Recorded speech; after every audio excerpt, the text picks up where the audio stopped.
Hello, and welcome. I am Chilling Tales.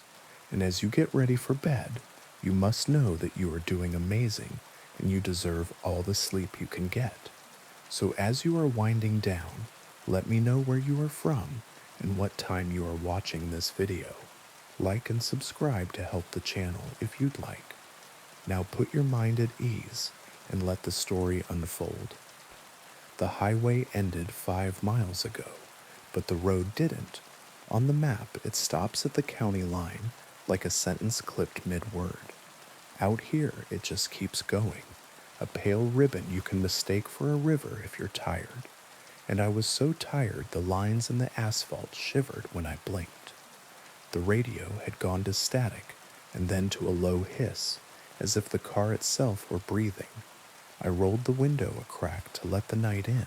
It came quietly, the way a cat decides a lap is a country it can govern. I wasn't supposed to be here. The GPS lost me an hour back and never admitted it. Continue straight, it told me, and then forgot what straight meant. The last sign I'd passed had a word I didn't recognize, and a distance that shifted when I looked too long. I told myself it was a prank. People steal signs all the time, swap them, repaint them, turn the arrows for fun, except no one does that this far from a town, and if they had, the sign would have looked handled. This one looked new, as if something had decided it should exist, and the metal obeyed. The road narrowed, then widened a little, then did that trick where it feels like it tilts even when you know it doesn't. The headlights ate what was ahead and spat it behind, and I stared into the part between, like it might confess something if I held its gaze. It didn't. The night kept its privacy. When the girl stepped into the beams, I braked so hard the seatbelt bit.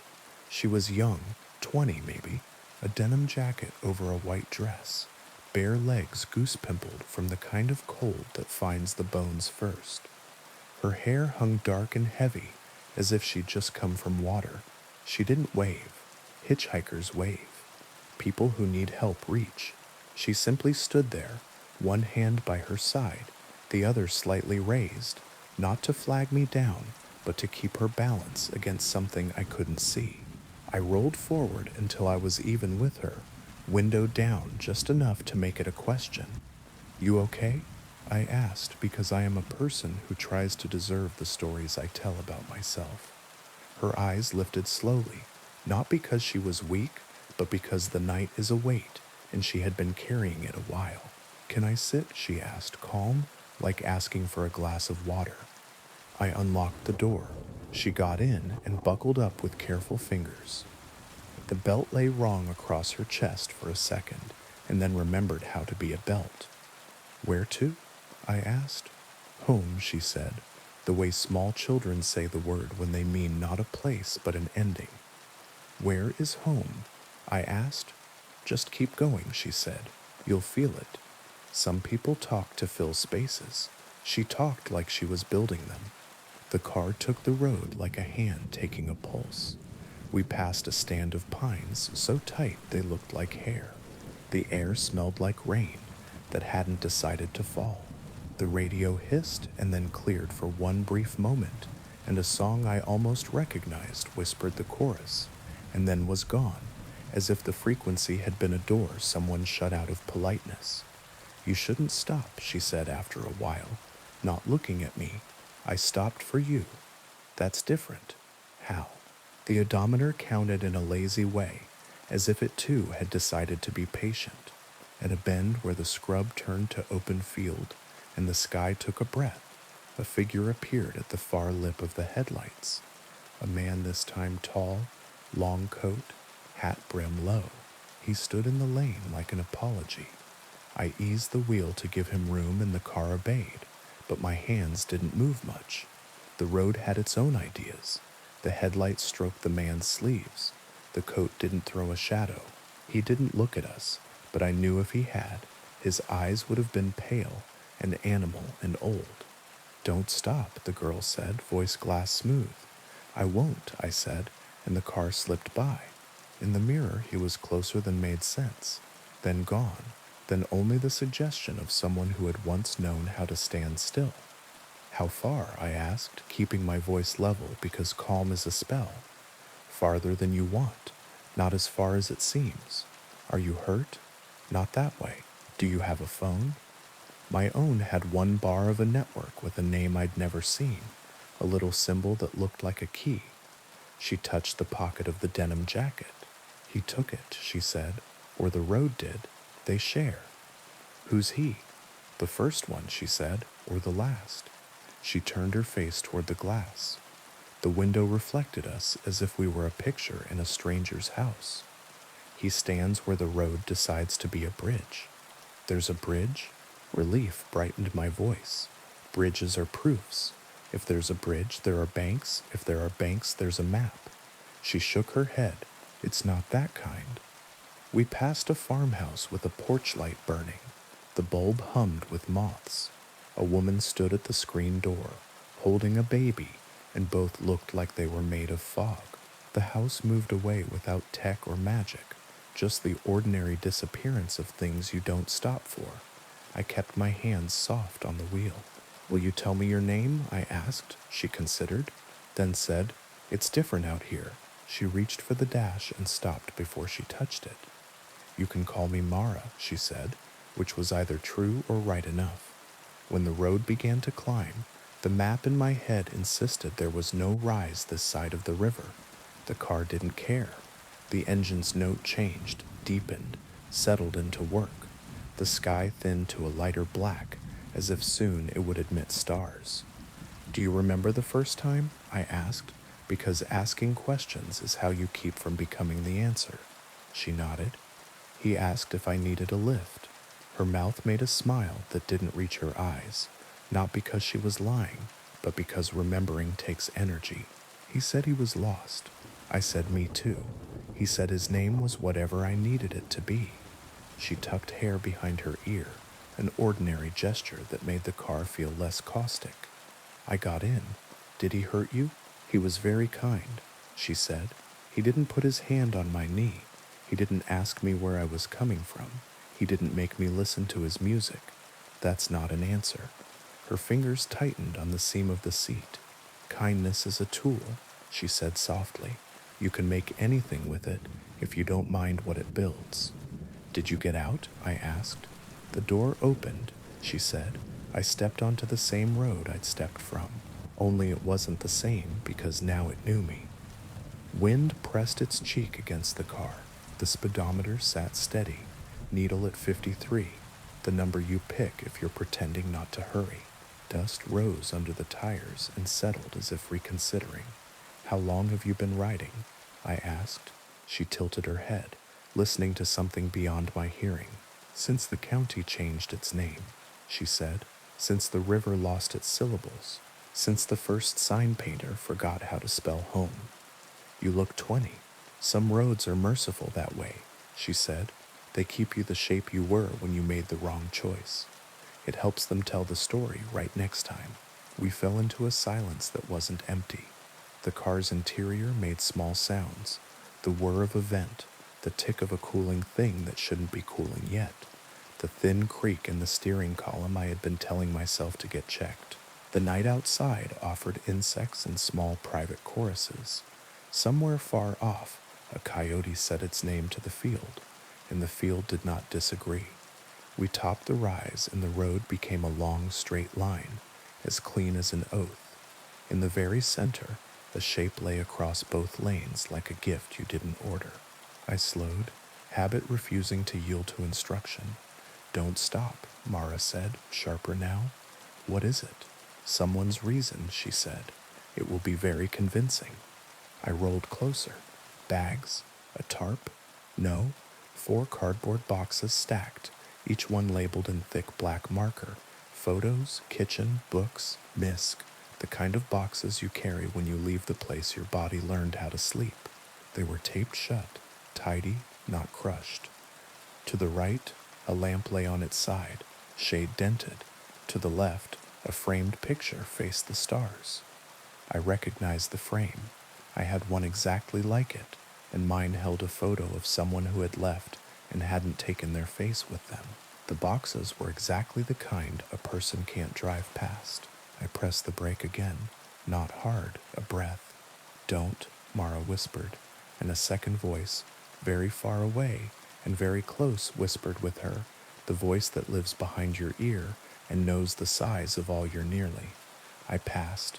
The boxes slid under the grill and then were not there, and the mirror showed only road and a lamp that wasn't, and stars that were not ready to be stars yet.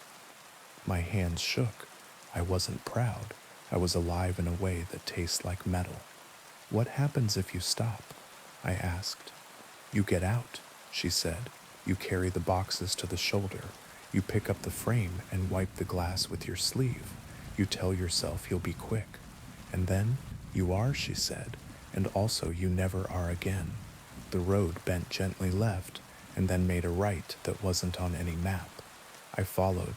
On the far side, a sign with bullet holes spelled out a town's name and then changed it while I looked. The same 7 letters rearranged themselves into other places I'd lived, other streets I'd left behind. I drove through them all in an instant and felt my stomach lurch like falling off a curb. You swear wasn't there before? Home? I asked. Closer, she said, and somehow her voice made the word farther.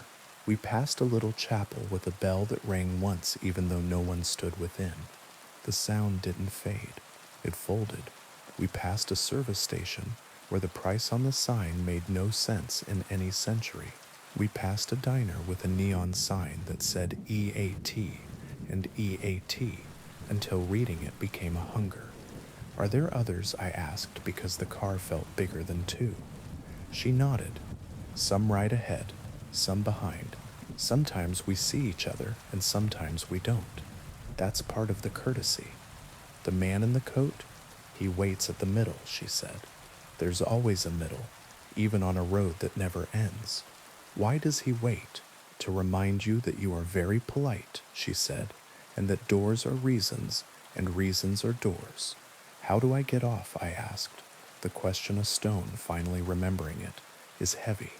She didn't answer right away. The road presented another test. A deer in the lane, looking straight at us, eyes 2 coins in a fountain. I did not brake. The animal didn't move. At the last second, its body telescoped into distance, like a magician's trick, and we passed through the ghost of a decision I might have made. Most people don't, she said finally. They find loops that resemble exits. They turn when the road nods, and they end where the road wants. They call it home because sometimes it is.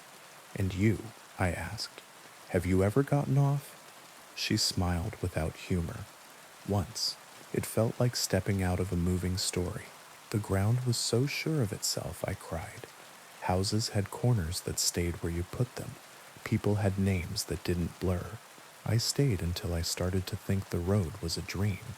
Then I woke up in the passenger seat again, with my hand on a belt that didn't fit. How did you leave? The man in the coat, she said.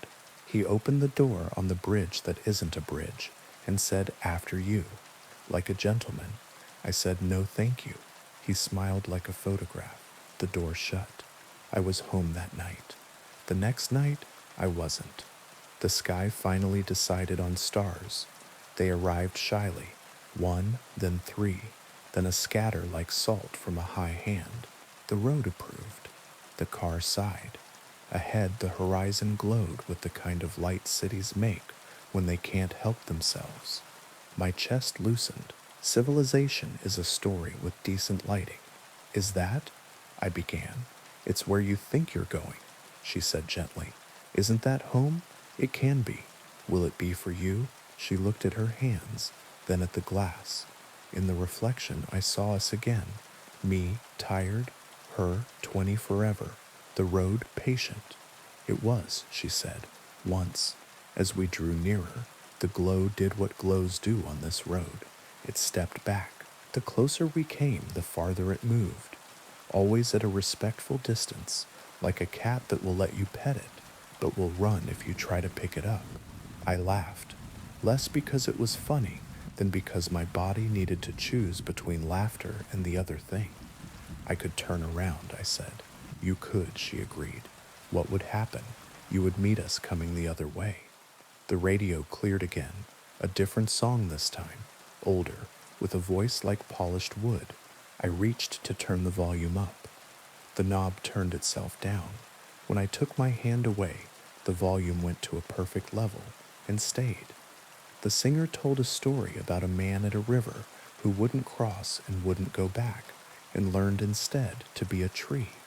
I can't keep driving forever, I said. You won't, she said, and her certainty was not hope. It was a statement of mechanics. You'll exit when the road decides it's time for you to remember where you were going before you forgot to sleep. When will that be? When you stop wanting it so much, she said, amused and sad. The road narrowed again, then split around a dark mass like an island. As we passed, the beams lit it, a bridge with rails and trusses and all the language of bridges, only smashed. The end jutted into nothing. The beginning rose from nowhere. In the center, on a span that didn't exist, a man in a coat stood and tipped his hat like a joke, whose timing he'd practiced. Don't, Mara began. I know, I said, but my foot had already eased, because politeness is a habit, and men in hats are a test a certain kind of girl in a car can't help but grate herself on. He didn't step forward. He didn't need to.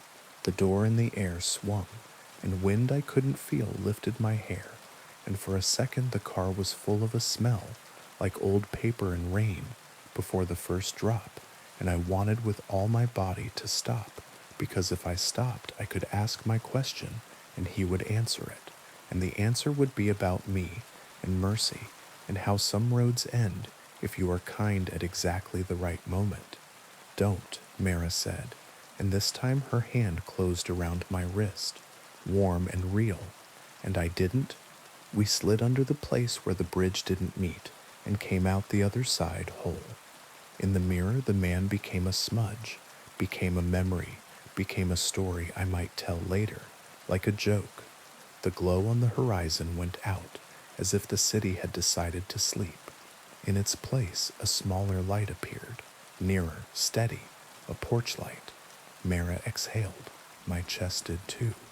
The porch light didn't step back. It waited the way a real light does, like a simple good thing placed intentionally in the dark. Is that? I asked. Yes, she said. Yours? For now. A mailbox appeared, painted with little flowers. A gravel drive. A house that needed paint in exactly the way houses that are loved need paint, with no shame. On the porch a woman stood, hand over her mouth, shoulders shaking. Next to her a man paced, then stopped, then paced, the way bodies move when they no longer believe they can hold still.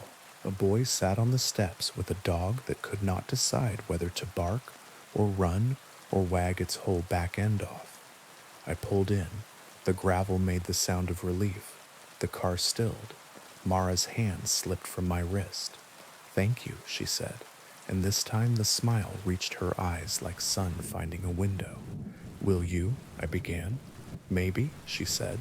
She opened the door. The porch light did not flicker. The woman on the porch made a sound that turned my insides out, and then back again, and I watched through a blur as a girl in a denim jacket and a white dress walked up 3 steps and into arms that had been empty too long. I put the car in park and rested my head on the wheel. The porch light felt like a campfire you're allowed to sit at.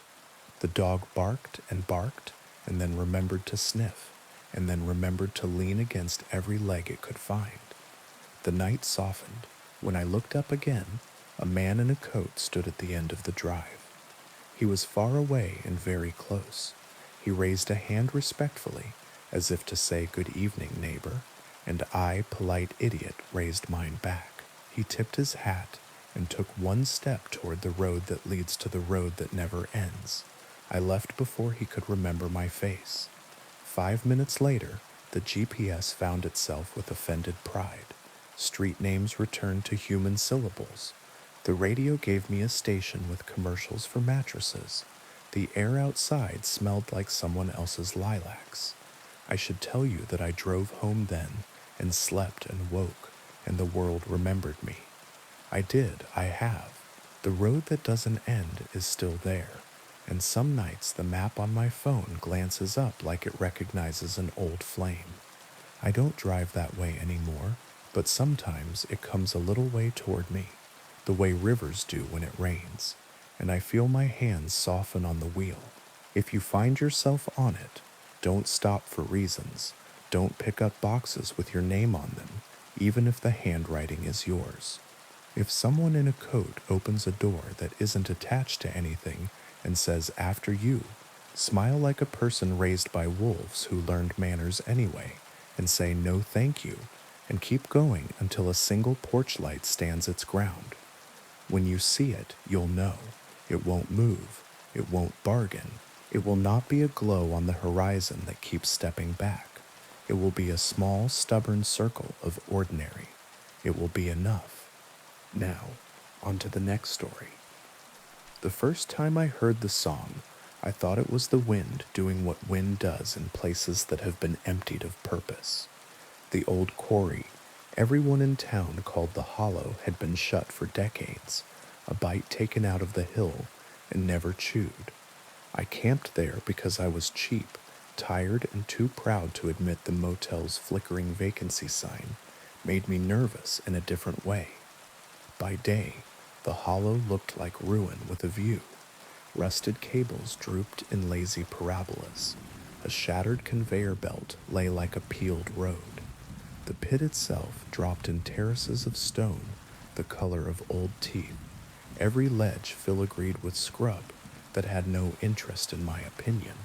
By night, the edges lost their lines. The dark poured down and held still. I ate from a can, read by headlamp, until the words turned into ants, and slept hard enough to forget there was anything to be afraid of. Sometime near midnight, I woke because a voice was humming, not close, not far, the way a refrigerator hums felt before it's heard. It threaded the air with a tune more shape than melody, like the tale of a lullaby after the words fall off. I lay very still and listened to the tent fabric do its small shivers. The hum bent upward and down, then paused on a note that tasted like cold metal. I unzipped the flap an inch. Moonlight lay on the quarry floor in pale ribs. The wind moved in careful hands. Down in the pit, fog had gathered, or there had been no fog when I went to sleep. It was not rolling or rising. It was waiting. The tune changed. It tried my name. Not a perfect pronunciation, just the outline of it, like a stranger who has read it once and risks it anyway. My skin lifted as if a temperature had dropped inside me, that the air would get around to later. I closed the flap and told myself that sleep folds strange sounds into the shape of whatever you fear most. The second night, in a motel 20 miles away, the vent above the bed hummed the same melody. A woman's voice, high and even, like a mother who has rehearsed calm.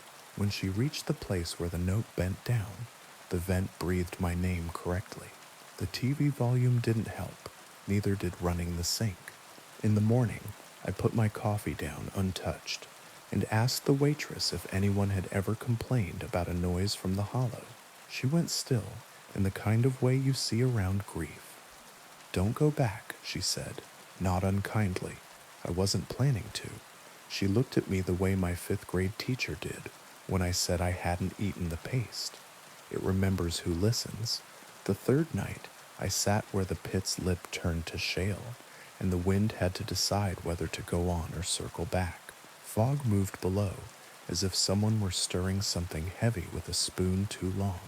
The song began as if it had been playing and only now decided to include me, soft, patient, expectant. When it tried my name, it didn't try. It knew. "What do you want?" I asked, because questions buy time. The fog took on the suggestion of bodies, thin as pencil lines. Dozens, maybe more. They swayed gently, like reeds that have learned sorrow. The humming multiplied, harmonies arriving and leaving with the unison of a tide. The tune was older than the quarry and younger than the rock. "Come down," said my own voice from inside the song. Not an echo, a perfect mimicry. I stood. I didn't mean to. The body answers music with movement. Gravel shifted under my boots.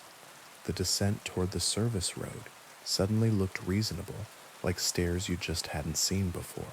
I took one step because one step is how falling introduces itself. A beam of white light slashed the fog. A truck's horn startled the hill. The foreman of the road crew, who'd been regrading the county line, leaned out his window, face creased with a kind of anger that has fear woven in. "Not tonight," he called, as if he knew the schedule. I blinked. The shapes below softened back into fog. The song dropped to a hum that felt like a room clearing its throat. "Not tonight," I said back, to the pit or myself. I went home by a route my GPS didn't recognize until it did. After that, it stopped being nightly. It started being everywhere. A kettle reached a boil in my apartment and held the note too long. The elevator in my building found a frequency I hated. A woman on the train hummed under her breath, a melody that made me stand between cars for the rest of the ride. No matter where I went, the same cadence threaded the day. Up, down, hold, my name, a plea that wore politeness like clothes. I avoided sleep and then wanted it desperately. I smiled too wide while people talked. I began to look at storm drains as if they were mouths. The voice in the vent grew bolder. I taped a towel over it, and it hummed through cotton. I put my head under a shower, and it built itself from the water. I asked the town historian, because historians sometimes say the wrong thing and save your life. He used words like scrip and company store and accident, then shifted to softer ones: collapse, widows, unrecovered. He said the pit had a second dig in the 20s, quiet, off the books, below the level where the ledge had broken years earlier. He said they'd chased a vein past where the engineers would sign, and the tunnels got narrow, and the men got small in the dark. He said the company moved the fence and the map and a line item, and then moved away. He said no one ever heard rocks landing when they threw them in to test the depth. He lowered his voice like I might know someone who had never climbed back out. On his desk lay a ledger of names in 2 columns, shifts and Sundays.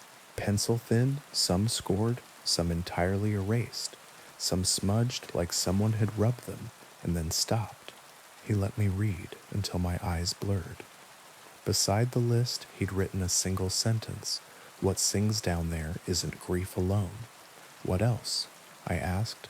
"Hunger," he said, and then he crossed it out with one line, so he could still read it. I stopped going to work. I stopped telling anyone I wasn't. Sleep slid out from under me.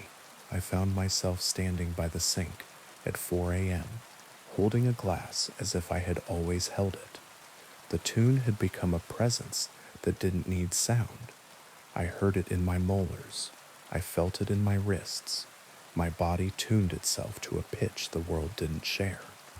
The 4th night on the rim, I brought earplugs, then didn't put them in because I was honest enough to know they only stop air. The fog below had thinned into columns, like pillars in an old knife. It was quiet, too quiet, the held breath silence of a stage before the actor walks on. I said, "What happens if I do?" The song answered by adding a second voice, low and familiar. My father's, from the kitchen at 2 a.m. after the funeral. He hummed when he washed the last dish. He hummed when he couldn't say my name without breaking it. He hummed the same rise and fall, not because he'd known it then, but because the hollow did now, and lent it to him retroactively, because time makes poor fences once you agree to it. Rage is a good rope. I grabbed it. "You don't get to use him," I said, and the fog pulsed as if insulted, then smoothed, then brightened faintly from within. A shape resolved near the bottom of the shaft. Small. A child, hand to mouth, shushing me. Above her, a woman swayed with a bundle in her arms that might have been water, might have been a blanket, might have been a baby.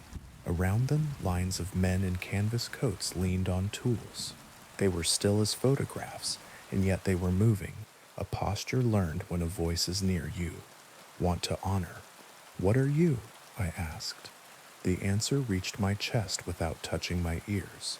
Not one, many, not dead, not only. Do you want me? We want what listens. Why me? You stayed. I did. Not at the rim. I'd run.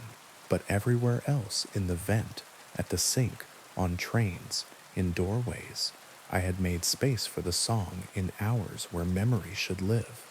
What happens if I go down? The child raised both hands in a pantomime of lifting. The hummed melody found a note halfway between welcome and warning. The fog took on the suggestion of walls. The pit felt narrower. Say I did, I said, bitter now. Say I step, say I slip, say you sing me into a path I can't see. And I crawl on my knees so my hands can learn the turns by how the stone jogs at the seam. Say I reach you. What then? The song softened around my name in a way that hurt. Stay. And if I don't, we will sing from where you sleep. Thunder rolled far off, not from clouds, but from the spine of the hill. A rock loosened and fell. It took a long time to become smaller. I didn't hear it land. The road foreman found me crouched by the pit at dawn and squatted the way men do when they would like to offer you dignity. He lit a cigarette and let it burn in his hand. My grandfather, he said, after the silence had become something you could stand on, is just a shift. Long time ago, the old men still spit when they say it. He came home with white in his hair and red in his eyes. He woke up nights and said there was a fine sound under his feet, sweeter than a fiddle, and if he could only get back to it, he would be righteous in the morning. What happened? Nothing for a while, which was the problem. He was no good at anything but being near the edge. Then one June he walked back. Folks watched him go and practiced the story of how they tried to stop him. He didn't fall. The foreman pinched ash into a small, neat pile on the gravel. Not exactly. What do you do when you hear it? I asked. Pour coffee, he said. Walk away from anything that rhymes. Don't hum to yourself, not even happy. A song's a hook looking for a jaw. I laughed, then cried, which are the same motion with different names. I think it likes me. It does, he said, kindly and without comfort. It likes everyone it can make a chord from. For days I practiced forgetting. I slept with a loud fan. I left the TV on an infomercial at volume 3. I practiced speaking aloud to my plants in ways that did not sound like a tune. When the vent sighed, I put on rain sounds and refused to notice if they found a key. I walked city blocks that had corners. I stood in crowded places and let other people's noises press in. The song learned my schedule and went looking for paces I had not worn yet. It found the laundromat at 3 a.m., where machines do a kind of whale song if you let them. It found a stairwell that multiplied footsteps. It found the second stall in the bathroom at work, where a crack in the tile made a reed sound when the door closed. It is hard to unteach your ears. It is harder to take the voice in your head that says this is for you and tell it, not tonight, and then not tomorrow, and then not again until tomorrow grows a rind. The last time I went to the hollow, the air over the pit was very clear, the way air gets after a storm chooses elsewhere. No fog, no suggestion of bodies, no sound. The quiet was bigger than my name. I sat and hung my legs over the drop like an idiot at a swimming hole. I spoke in prose. I recited recipes. I said the alphabet in threes. I told the quarry the names of my teachers in order. I told it the worst and smallest things I'd done, the petty meannesses that collect like grit in the bends of a life. I did not sing. At sunset, when the sky went bruise-colored and the first bat practiced the shape of a turn, a note rose from below like a hand. It was wrong, Alf by a hair. I didn't look down. I stood and stepped back, and then back again. I didn't run, because running is a rhythm, and rhythms are roads. I moved to a place with traffic and bad saxophone on subways and neighbors who play two-note doorbells. I kept my windows open so the street could fill me. I learned other sounds. I hummed nothing. I listened to talk radio, to sports, to my idiot upstairs neighbor who screams laughing at 2 in the morning. My father's voice stayed where it belongs now, on the other end of a saved voicemail I won't delete. When the kettle catches a certain pitch, I lift it off, let it cool, and set it back down sideways so it will remember to be water. Sometimes, in the middle of a crowded day, a truck backing up will hit the interval just right, and my mind will walk to the edge. Sometimes I wake and hear the vent breathe one note too long, and I put my palm flat to the wall and tell it a list of groceries until the list runs out of tune. Sometimes I hear my name from a mouth in a room I'm not in, and I say, "Not tonight." The hollow is a place where stone remembers a choir. It is also a habit in the body. It will be, forever, one of the ways I could end. I think of the child who raised her hands. I think of the foreman's grandfather, righteous in the morning he never reached. If you camp near a pit people call by a proper noun, be suspicious of your bargains. If a song finds you, give it a shape with a door and get out of the room. Do not go to vents. Do not test wells. Do not practice humming. When it uses your father's voice, don't answer. When it learns yours, teach it boredom. When the wind is only wind, thank it aloud, badly and flat. Make your voice a dull instrument. Hang on to ugly noise. Stay where corners keep their promises. And if you ever stand at the lip of a perfectly quiet hole, and it calls you by name, say what the road crew says. Not tonight. Say it until the hill forgets you. Then go home by a way you have to count. Now, on to the next story. They say houses remember, but remember is too gentle a word. A house absorbs, it seasons itself with you. The walls take your arguments and your laughter. The stairs memorize the weight of you coming home. The kitchen keeps what you admit to the sink. If you live long enough inside a place, you start borrowing each other's habits. The house on Ashwood Lane had lived with too many people to be polite about it anymore. It stood on a corner that had lost its elm decades ago and never replaced it. 3 stories of narrow windows and a front porch too shallow for chairs. Its clapboards were repainted often enough that the paint's history made its own topography, ridges like lines in a palm. It had a plaque the realtor loved to point out. Below it, someone had scratched a second date with a nail, 1978, then crossed it out, then written 2002. I bought it because I needed rooms, and it was rooms. I did not require charm or lawns. I told myself the price was low because of a boiler that wanted attention, and because the inspector had shrugged when I asked about wiring and said, "It works until it doesn't." In the kitchen, a built-in glass front cabinet tilted a degree and a half. In the entryway, a transom window stuck halfway open as if it had been mid-sci for years. The floors sloped together stubbornly toward the center of the house, as if the building were gathering itself for a point. I moved in on a Thursday with 4 friends and a rented truck and the kind of jokes people make when stairs push back. The house accepted the boxes with a patience it had learned from decades of boxes. It watched us without malice. It waited for us to leave. That first night, the bedroom door opened at 3:12 a.m. The room had been warm when I fell asleep. The air that came through the door had the temperature of hallways. A draft, I told myself, then wondered why drafts knock. I lay still, bare feet padded around the bed.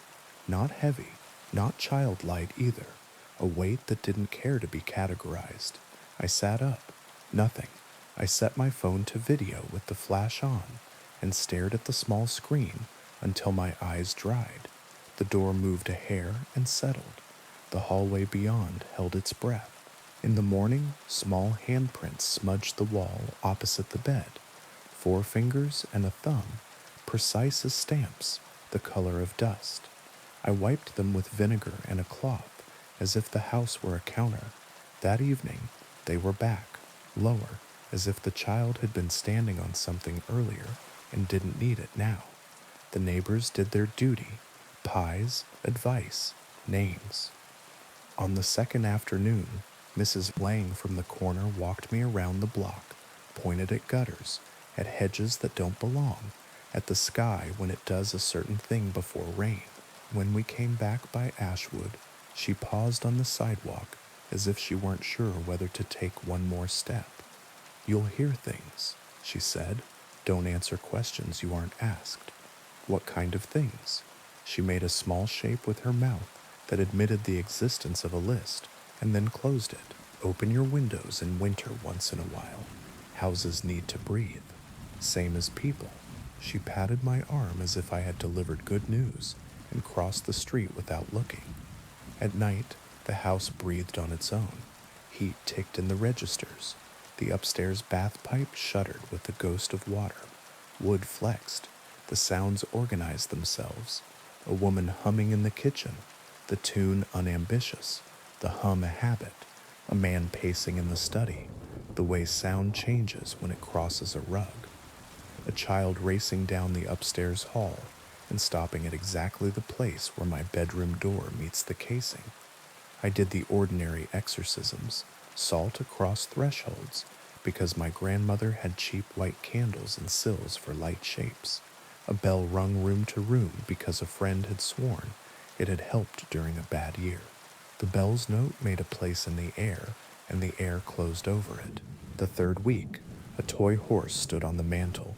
I hadn't put it there. It was wood, small enough for a child's pocket, varnish worn to a fondness, not antique store charming, necessary. I put it in a drawer. It reappeared on the mantel at noon. I threw it out. It was on the kitchen table when I woke from a nap, standing neatly on the seam where the leaves join. I set it on the porch railing facing the street. In the morning, it stood in the hallway at ankle height, and I almost broke my neck tripping over it. "Okay," I said aloud, "because compromise keeps the peace. You live here too." I put it back on the mantel, center, where the wood had a slight lighter place that suggested long occupation. The house softened around that. The humming grew fainter. The footsteps took up a gentler route. The handprints stayed, but moved with me room to room, as if the child were learning the new house by my tour.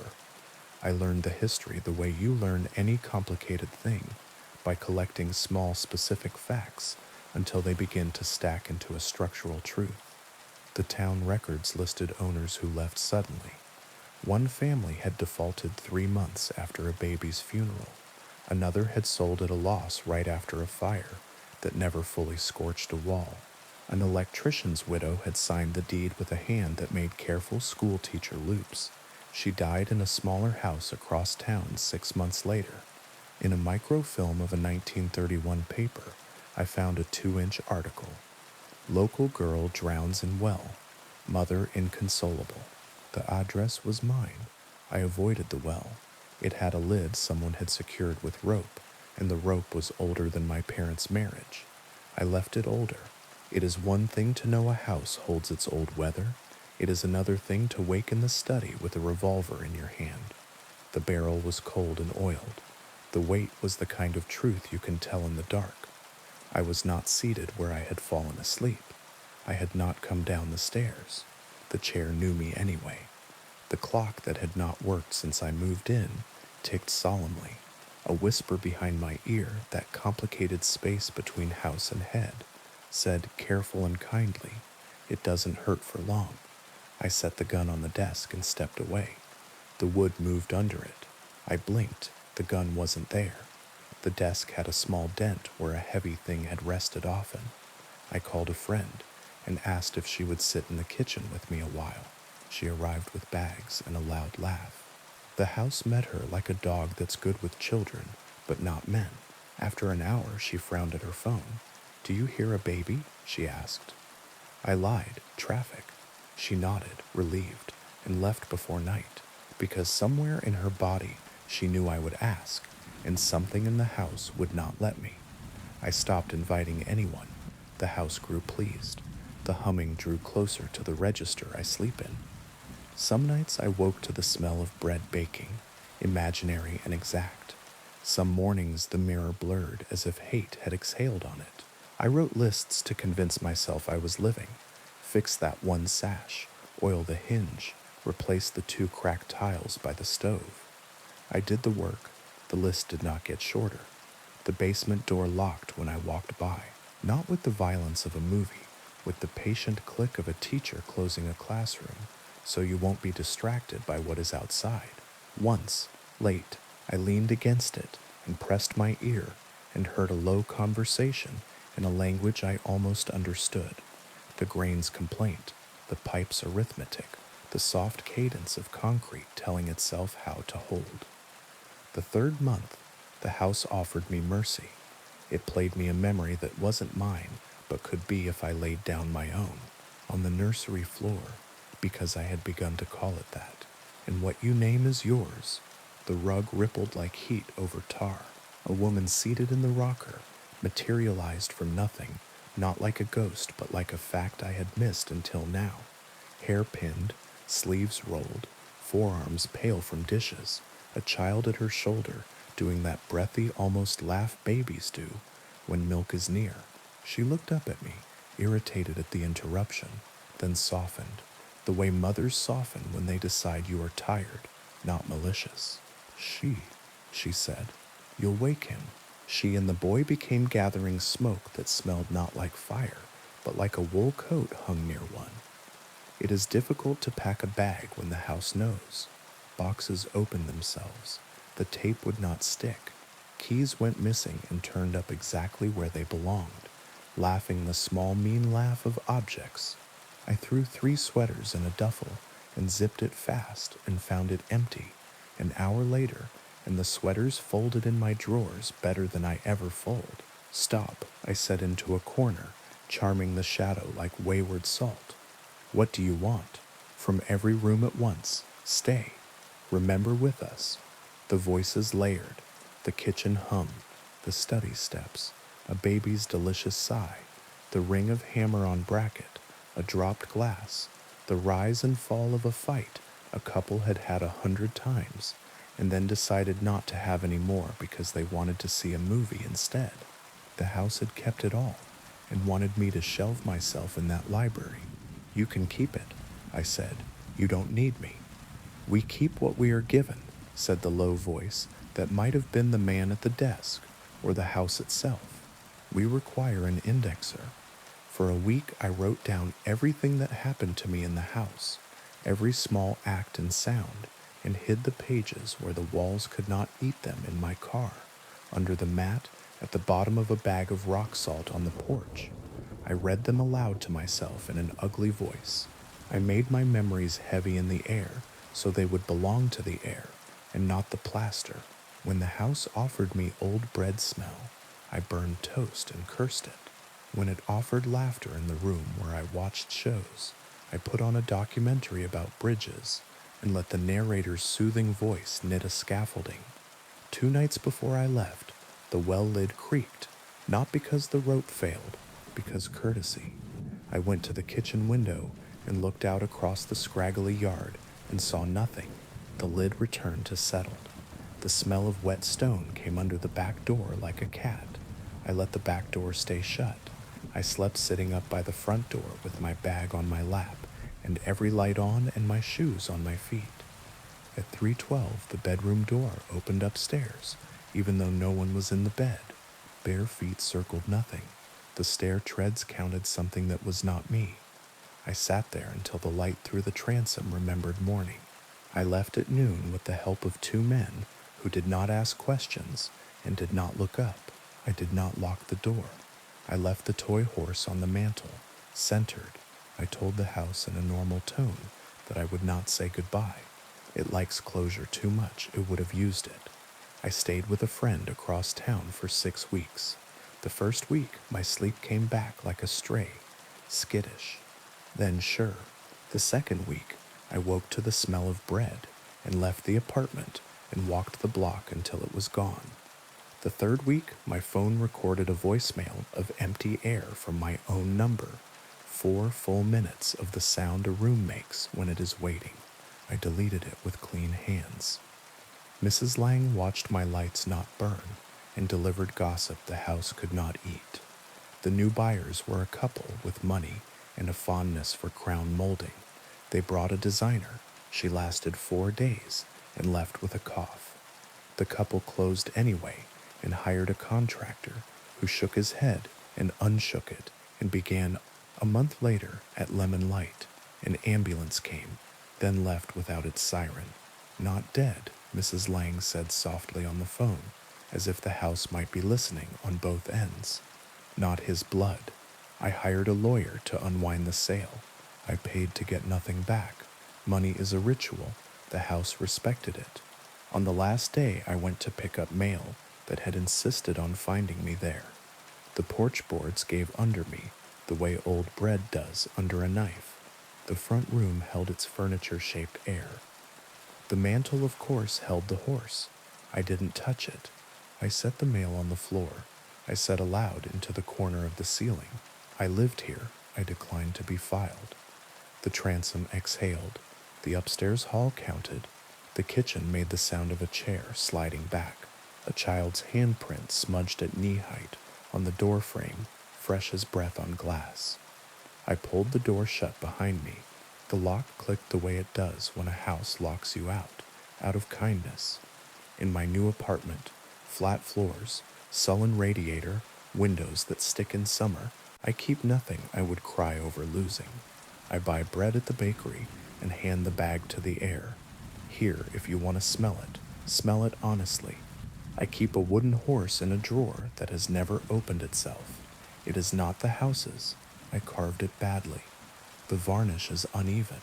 I take it out sometimes and set it on the windowsill to look at the street. It looks pleased by cars. When I wake at 3:12, and sometimes I do, because the body is a calendar, I listen to the hallway breathe. I tell the door its hinges are doing fine. I say the names of the people I love in a flat voice that makes nothing of them except fact. I open a window in winter so the place can remember that air goes both ways. Houses want you to stay because they are made of staying. Some want you to remember because remembering is how they keep whole. Some want to be told off like dogs, then fed like cats. Some want you. If yours begins to arrange its kindnesses into a net, cut holes in the pattern, laugh on purpose at odd hours, say ugly prayers, eat at the sink, let the neighbors' voices in, make the walls put up with your bad singing, even when you don't sing. If you go by Ashwood Lane, the clapboards will be a new color that isn't new. The couple will smile with tired eyes on their porch and say the work is coming along and the work will never be done. If you go at lemon light, the upstairs window will reflect the sky and then reflect something else and then reflect the sky again. If you look for the toy horse, you won't see it, because you shouldn't, because it will see you first. Houses, remember, they keep what they are given.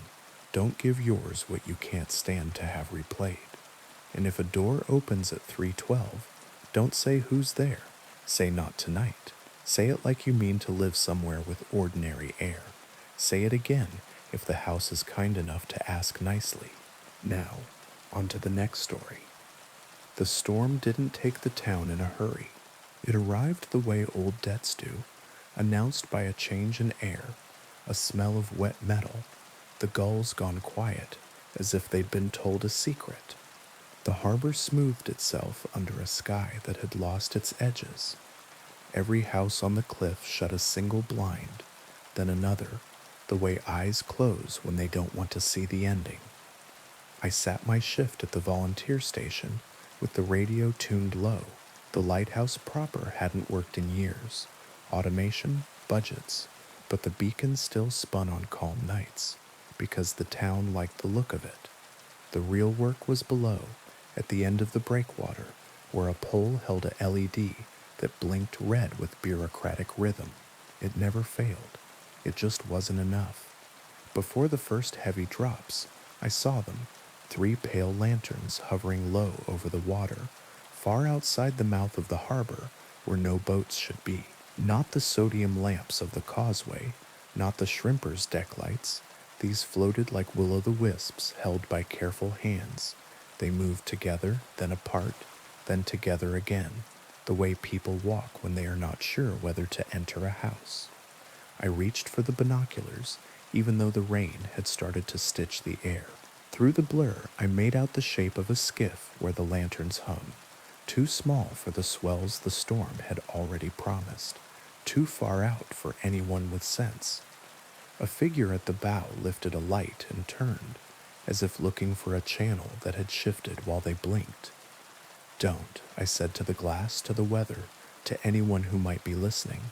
The radio crackled with the dispatcher's voice, businesslike, half bored. "Heads up, Station 2. Report of lights off Greystone. Anyone on eyes?" "I've got them," I said. "Skiff, lanterns, no call sign. They're not coming in." "Not coming in, how?" "They're not finding us," I said, and wished I had a better word for what the ocean does when it reorders maps. The old men at the station call those lights the drowned, not because they belong to the dead, though that's always in the corner of the story, but because they come from the shrine that fell into the bay 140 years ago.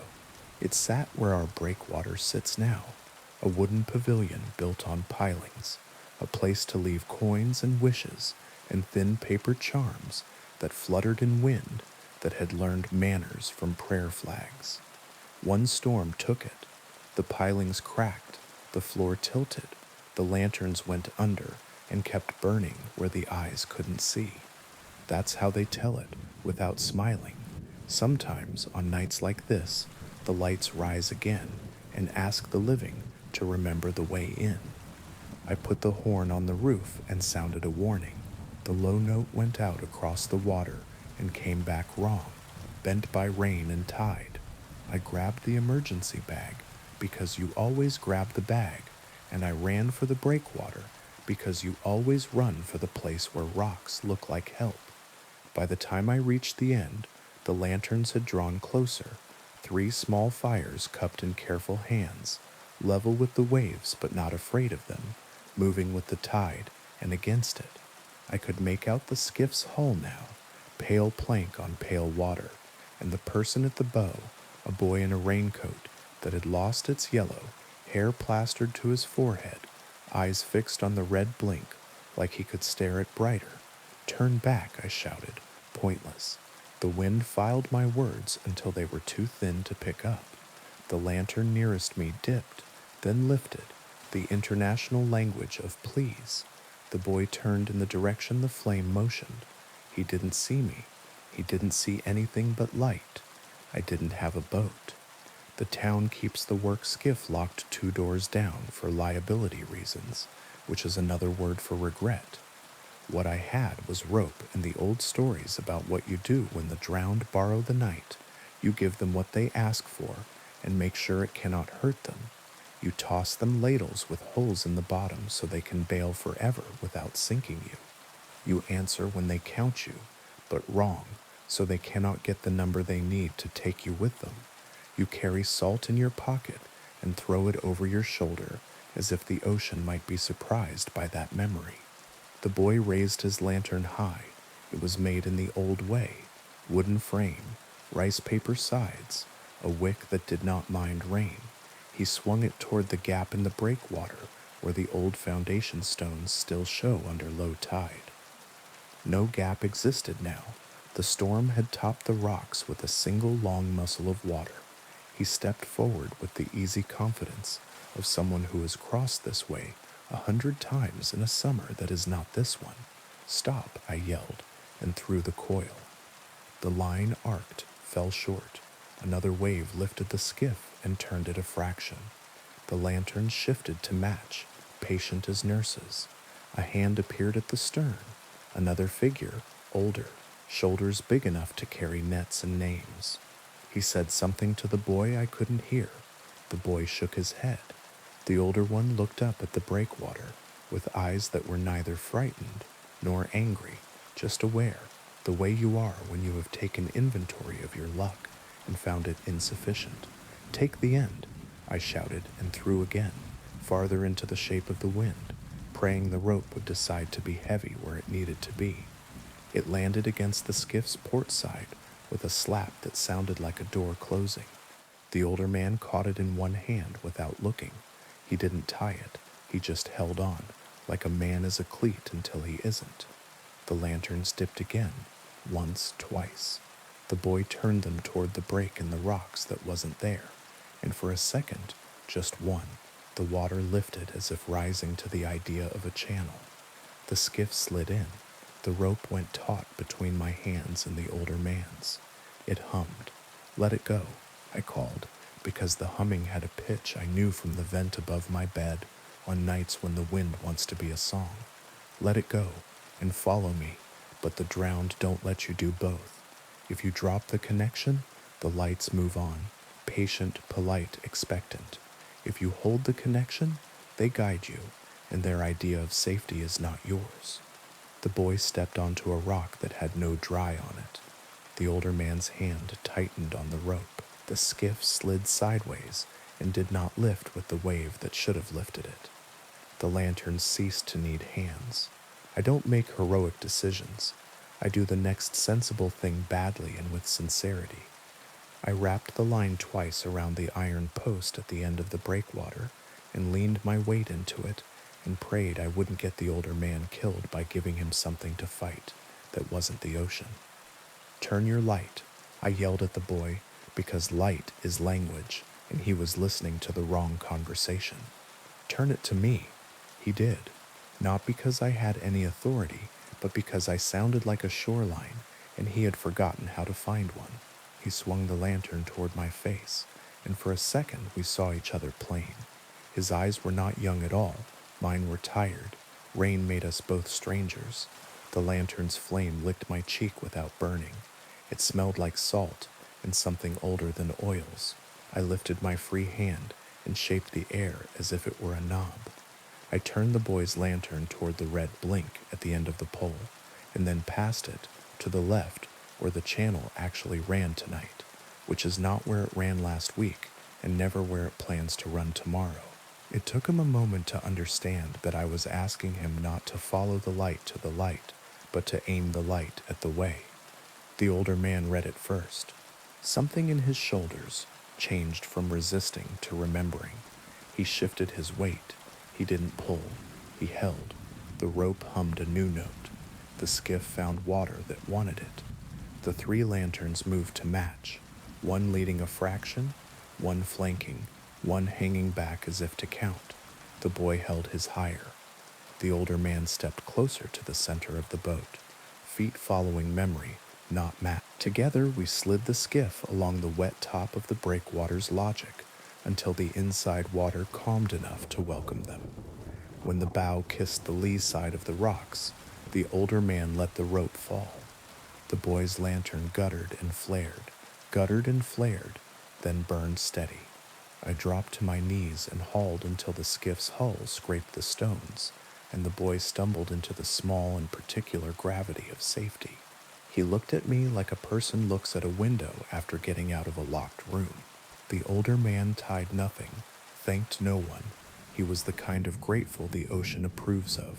Quiet, practical, already attending to the next thing. Behind them, outside the mouth, the three pale lanterns hovered a moment, then drew apart, then sank, slowly, as if reluctant to leave a conversation they had almost finished. The surface closed over them, as cleanly as a lid. The red blink resumed its rhythm. The storm decided to take itself more seriously, and began. We brought the skiff up the inside of the wall in quick, small pulls, the boy carrying his light like a child carries a cat, possessive, careful, reverent to a degree that does not admit reason. When we reached the inner dock, neighbors gathered in that way, small towns do, all at once and out of nowhere, with blankets and questions. No one asked about the other lights. They knew better. Someone pressed a mug into the boy's hand. Someone else clapped the older man's shoulder and missed the way he flinched. Later, when the radio had finished with its relief, and the checklist had been checked twice, and the rain decided to become a wall Rather than a suggestion, I went back to the end of the breakwater alone. The surface outside boiled with white, in patterns only the old men could name. Somewhere under that muscle lay pilings that had once held the shrine, lantern hooks that had once held prayers, paper that had once held names. Somewhere under that, older still, lay the reasons any of us ask the sea to let us cross it, and the sea's slow answers. I tossed a handful of salt into the air because it was in my pocket, and because superstition is a promise you make to everything you can't fix. The wind took it and returned a little to my face, which is the sea's way of saying in you. The next morning, the boy's mother found me at the station with a pie and a letter in bad pen. The pie was necessary, the letter was not. It said nothing about lanterns. It didn't mention the way the rope hummed. It thanked me for being outside when someone was lost. He kept the lamp, she said, when I asked. His grandfather says it's ours. The older man was the boy's grandfather. Then, of course, carrying a skiff through rain is a heritage. He stood at the door while his daughter spoke. He didn't look inside. His hair had a new white in it, the kind storms paint when they need to leave a record. You'll see them again, he said flatly. Not a threat, a weather report, maybe for us, maybe not. I nodded. The pie smelled like cinnamon and apology. My hands ached where the rope had asked questions they answered poorly. Some nights, long after the breakwater dried and the pole blinked and the beacon on the hill spun out of nostalgia, the three pale lanterns return and hang far outside, polite and patient, asking to be followed by anyone who has a reason. I keep rope near the door. I keep salt in my pocket, not because it changes water, it doesn't, but because it changes me slightly, and that seems to be the bargain. If the lights want me, they will know my name the way the fog did. I will choose to stay, then choose again and again until the choice gains weight. If you see old light on new water, aim yours at the way, not the flame. Throw holes to the hands that ask, don't count correctly. And if a lantern rises dripping from a place where wood should not remember fire, treat it like a neighbor and not like a sign. The shrine still burns down there. Some prayers take longer to finish than others. On our side of the surface, we keep an eye on the channel and pretend the red blink is sufficient. On most nights it is. On the others, bring rope. Now, on to the next story. There's a church on the hill with a saint who watches the town sleep. People say she's older than the church and younger than the hill. The hill came with the land, the church came with a donation, and the saint came with a story. They set her in a niche above the side door decades ago. Plaster over wood, paint tempered by a steady hand, a robe the blue of laundry sitting in a basin, a mouth small and determined, and the first thing she did was look like someone you knew. Her glass eyes had a film over them when I was a kid, which made adults talk lower in her shadow. At dusk, she seemed to see more of you. At midnight, if you went close, and everyone does once, you could make out what was trapped under the gloss. Tiny irregularities, bubbles like seeds, the old way of making eyes fixed on a single forever gaze. My grandmother kept a key to the sacristy and sometimes brought me along to fill candles on Friday afternoons. It smelled of cold stone, and wax behaved better there. I loved the small hush behind the side door that felt like an apology for the big hush in the nave. One late winter day, the kind of afternoon that looks like it wants to be snow and can't quite, my grandmother kept the door propped while she hauled a box in, and in the exact moment the door was neither open nor shut, I watched the saint blink. Just once, a small correction, like dust had landed and the eye had taken care of it. Gran, I said. She was counting votives the way saints count promises, seat of the pants and exact. She blinked. She does, sometimes, my grandmother said, and when I stared, she added gently, you'll learn not to check on purpose. I tried not to. It's hard for a child not to. Years later, after my grandmother, after time had made the niche need repainting, after the church's roof had forgotten its job and then relearned it, after I had moved away and come back and moved away again, and then came back for good, because towns do that to you. The saint's eyes were clearer. The glass had been cleaned by a restorer the parish had splurged for. The bubble glass was gone. New eyes, the kind that shine. It was only practical, Father Marco said when people complained that the new eyes made them nervous. Condensation gets behind the glaze. Mold. You want the Blessed Virgin with mold in her skull? She's not the Virgin, Mrs. Ansell said. She's Saint Dymphna, or Dorothea, or someone from the list we don't read. She knows our business. She doesn't need shine. Shine or not, she kept watch. The town had more cameras than saints now, but the saints saw the right things. She missed the loud fights and caught the quiet ones. She missed the tourist's photo and caught the 3 seconds after, when the tourist turned his phone away and looked at the hill like the hill had said his name. She missed the day we raised money for a new roof and caught the night a woman came to sit on the steps with a bag she did not open for a long time. I started sitting with the saint myself, the year my father forgot how doors work. I'd walk him after supper because appetite gets tired before legs do. When your mind misfiles your maps, we'd circle the block, go by the church, nod to the side door, check that the heavy key in my pocket existed, and say neutral things about weather and the dog 2 streets over that barks like a trumpet. He didn't like the knife. The big air made him look for exits he couldn't name. But he liked the side door. The saint was at face level if you stood on the last step. She's your height, he said once, and I, who had never liked being told I was short, found that I didn't mind from him, because the way he said it meant close enough to hear you. On a Wednesday that had nothing specific wrong with it, he pulled his hand from mine and reached toward her the way a man reaches to check if the iron is still hot. The saint didn't blink. That would have been too much like another kind of story. She did something smaller.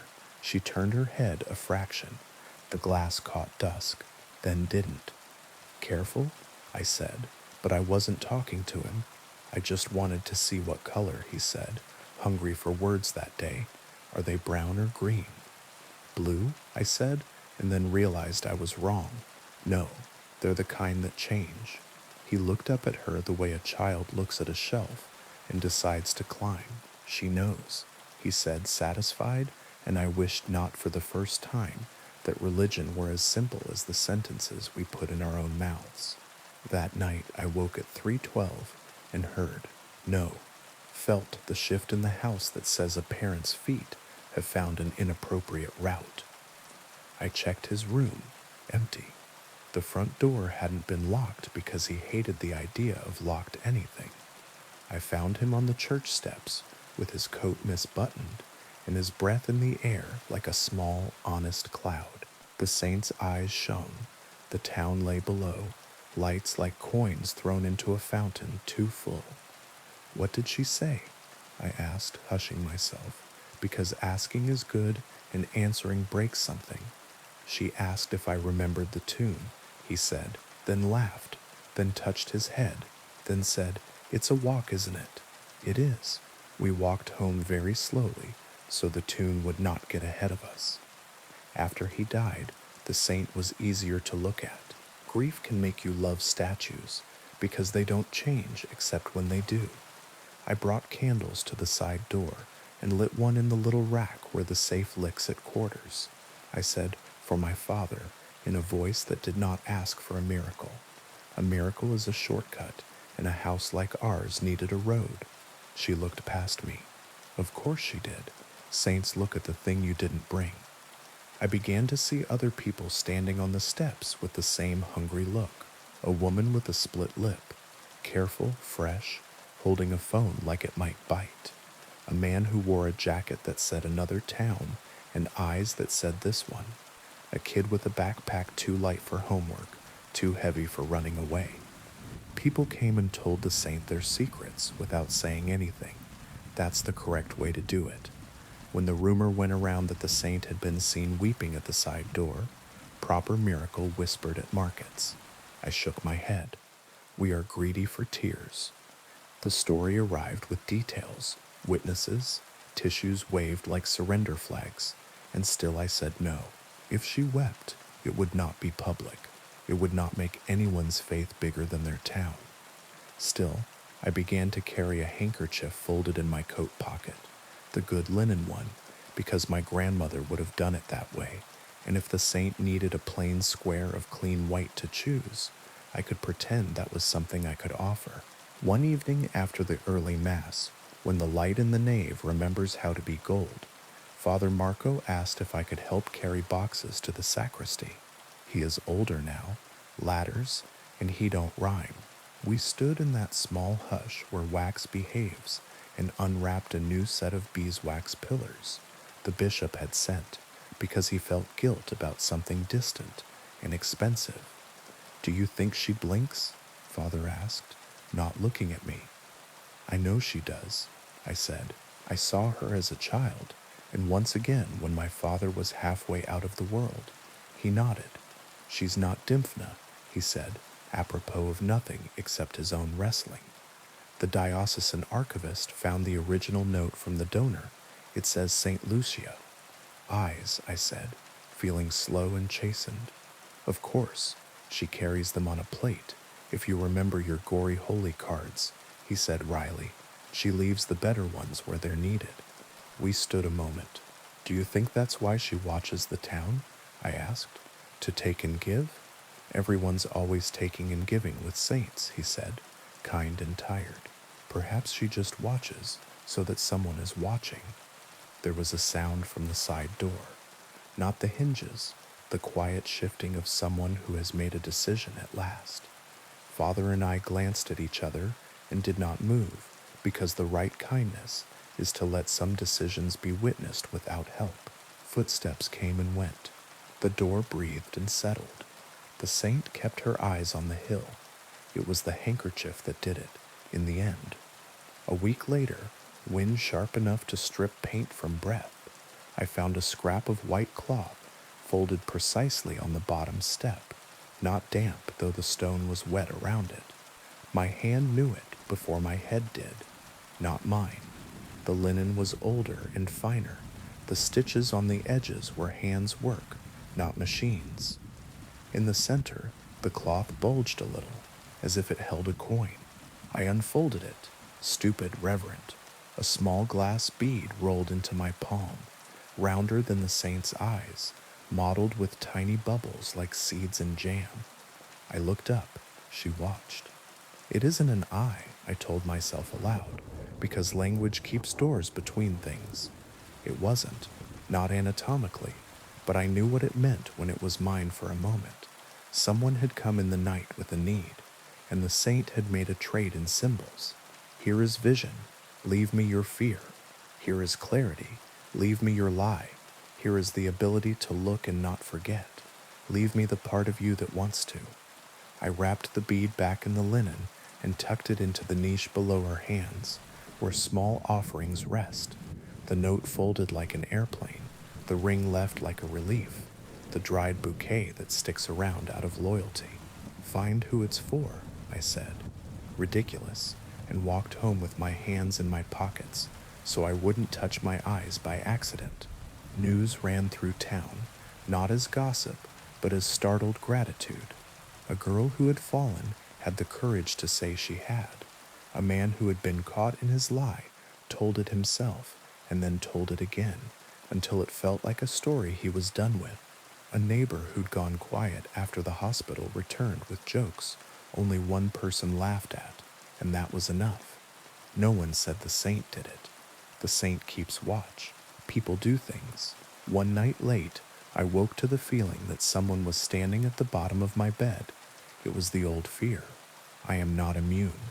I lay there and named furniture until the feeling passed. In the morning, on my kitchen table, lay my grandmother's handkerchief, the one I carry, not the saint's, folded precisely, a small bulge at its center. "No," I said to the air, smiling and not. "I don't need to see more. I need to look longer." I unfolded it anyway. In the center lay nothing. The bulge was made by a fold I had not unmade in years. The cloth smelled faintly of stone.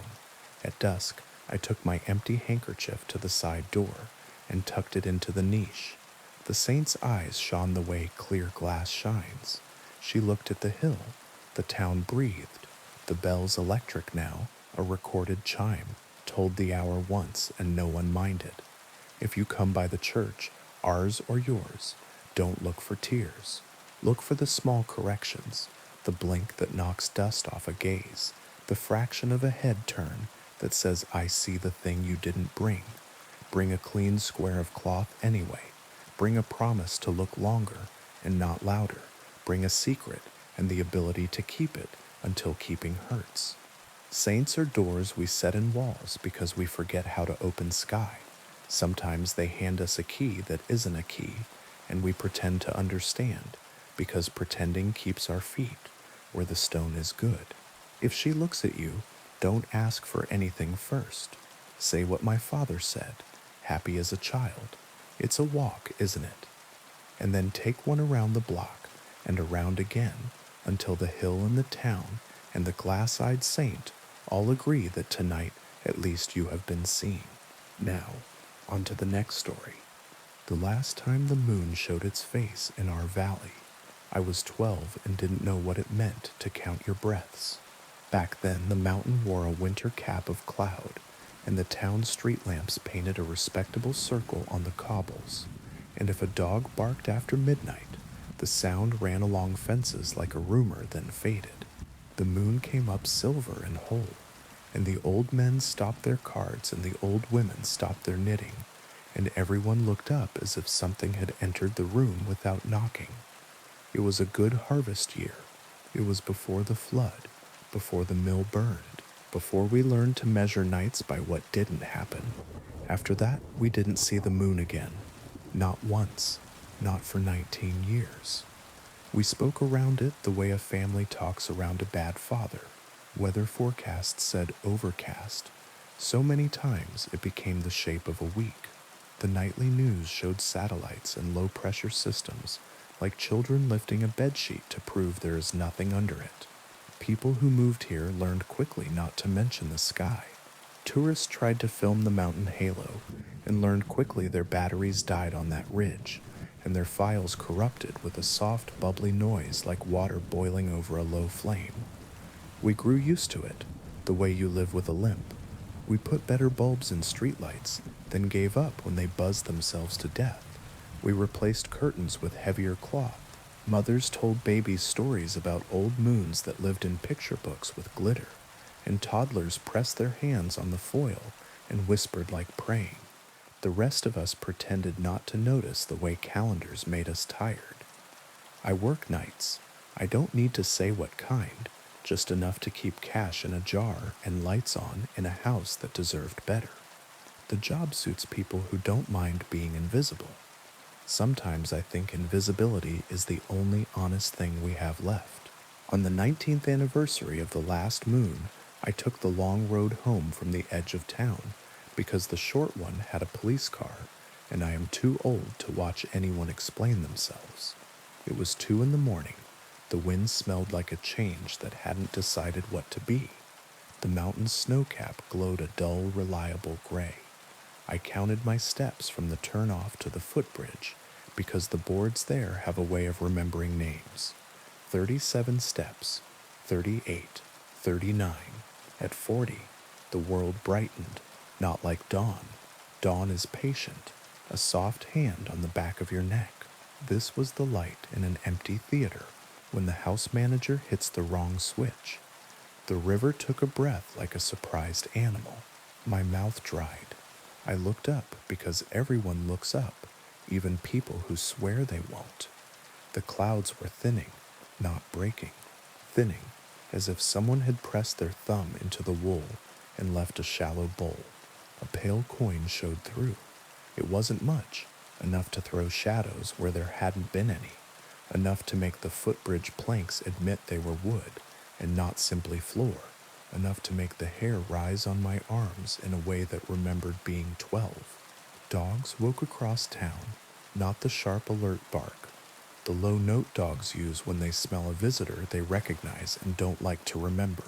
On the far side of the bridge, the old radio smith's windows filled with light, although he's been dead 3 winters, and his son never learned tubes. Somewhere a set of wind chimes remembered that it was built to sound like glass, not tin. I wanted to go home. I wanted to call my mother, and I wanted to stand in the street like a fool, and I wanted to walk into the river and let it decide. Instead, I did what people do when they are afraid. They are part of a story. I kept going the way I had planned and tried to make my feet uninterested. The first scream came from the direction of the mill ruins, not a movie scream. The sound someone makes when they see a memory coming toward them with teeth. Then another, behind the church. Then the kind of silence that visits a room where everyone is listening for the same thing at once. I cut through the grocer's lot, and the grocer, who keeps a bat by the freezer for rats, stood with it on his shoulder and didn't seem to know what it was. "Do you see it?" he asked, like we were boys daring each other to climb the water tower. "It's just a moon," I said, and the word just was the lie, and we both heard it. The clouds thinned more. The coin became a face. The face became an eye. The light sharpened. The street glowed in dull stripes, where gravel decided to be individual stones again. The grocer's bat had a small notch near the handle, and I knew suddenly it came from the night last summer when he missed and hit the shelf and pretended he meant to. This is what moonlight does when it's been gone too long. It tells you the truth about surfaces. We didn't talk about what else it tells. On Ash Lane, a boy named Felix had his first kiss against the lip of the old quarry, and he did not know that the person kissing him had carried a knife there for other reasons. In the cemetery, Mrs. Velez counted names in the row where her husband would have one someday, and the light hit a certain letter, and she put her hand over her mouth as if she had interrupted a conversation. At the bend where the road swings past the basswood, someone I will not name pulled a car into the ditch and stayed there, gripping the wheel as if it could make him smaller. And me? I got home to a house I rent from a woman who believes in cash only and saints who like tea. The moonlight reached the stoop and decided the door needed washing. Inside, the light fell on my kitchen table, and everything I'd done there that shouldn't be seen stood up and said its own name. I shut the curtains. The light was thinner through fabric, but it was the kind of thin that makes you feel dishonest. I turned on the stovetop fan to mix the air and boiled water that didn't need to boil, and stood with my palms on the counter until the sound of the fan matched my breathing. A soft noise came from the back of the house, and I told the old pipes to go to hell, and then I told myself the old pipes had every right to be, just like the rest of us. It wasn't the pipes, it was my neighbor knocking on my back door. She's a nurse and sleeps when she can, and her hair in a moonlit window makes her look like her mother, which is a complicated kindness. She pressed her forehead to the glass and said, without preamble, "They're calling out the names." "Whose?" I asked, though I knew. "Anyone's. Everyone's. This is Rhett's." She gestured at the sky, then at herself, as if she had forgotten which of us was larger. "You can hear it if you stand in the hall where the stairs used to be. They're saying them like the way the priest reads a list when he's irritated with it. Fast but careful." I went with her because people do. The hallway in her house remembers a second set of stairs the previous owner ripped out to make a long closet, and sometimes if you step exactly where the fourth stair would be, your ankle decides to fold. We stood there shoulder to shoulder and listened to names fall through the ceiling like slow rain. My name was there. So was hers. So was my mother's maiden name, which the town never uses. So was the grocer's dead father. So was a girl none of us had seen since she cut her hair and left before breakfast 13 years ago. We whispered yes when we recognized one, like librarians alone in the stacks. Eventually, the list looped, and it was worse hearing it the second time, because then you knew who you were waiting for. The nurse squeezed my hand. Do you smell it? What? Metal? I did, not like blood, like coins in a new fist. We aren't idiots. We have always known what hides in stories that mention moons and names and lists. It is one thing to know, it is another to live it. There are rules. Every culture that has mouthed this fear has come up with a different apron to put on it, but the body is the same underneath. Do not run. Do not look over your shoulder, but do track with your ears the way a deer tracks wind. If you can, get to iron. If you can't, get to a door frame. The first person you see is not the person you knew. The second one might be. Do not say your name if someone asks.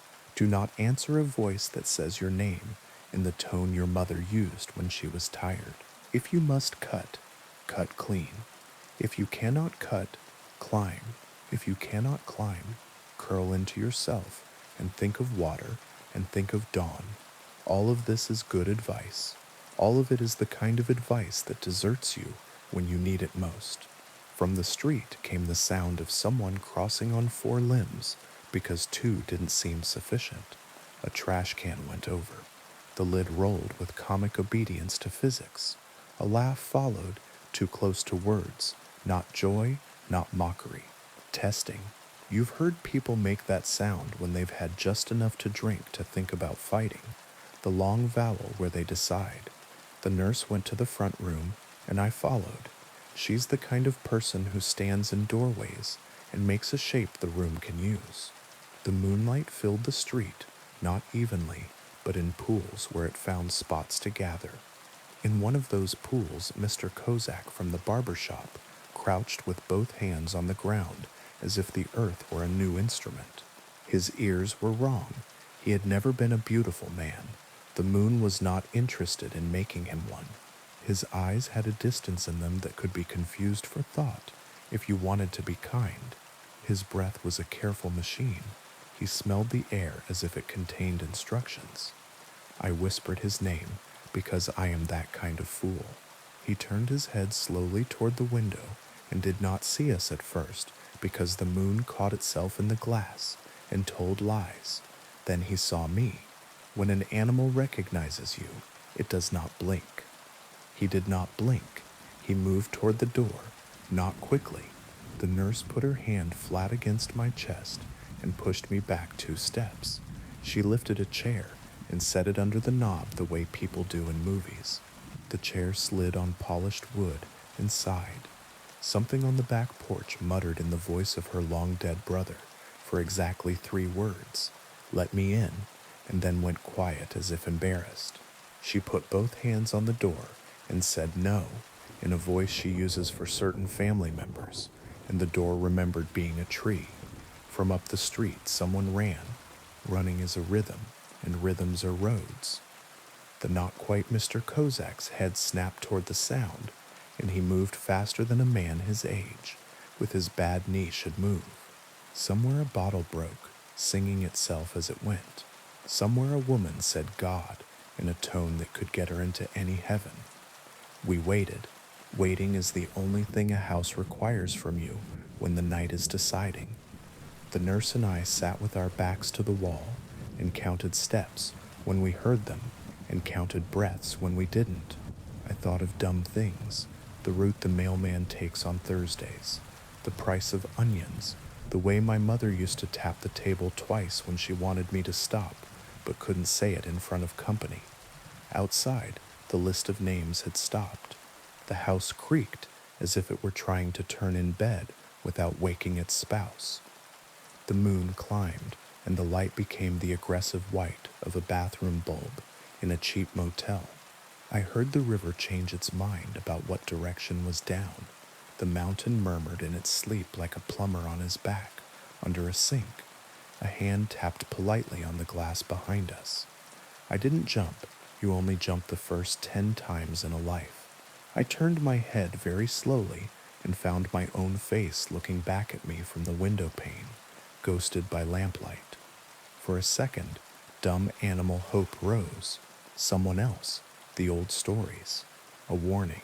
Then my reflection breathed in time with me, and I hated it the way you hate someone who looks too much like a stranger when you catch them in the mirror at 2 in the morning.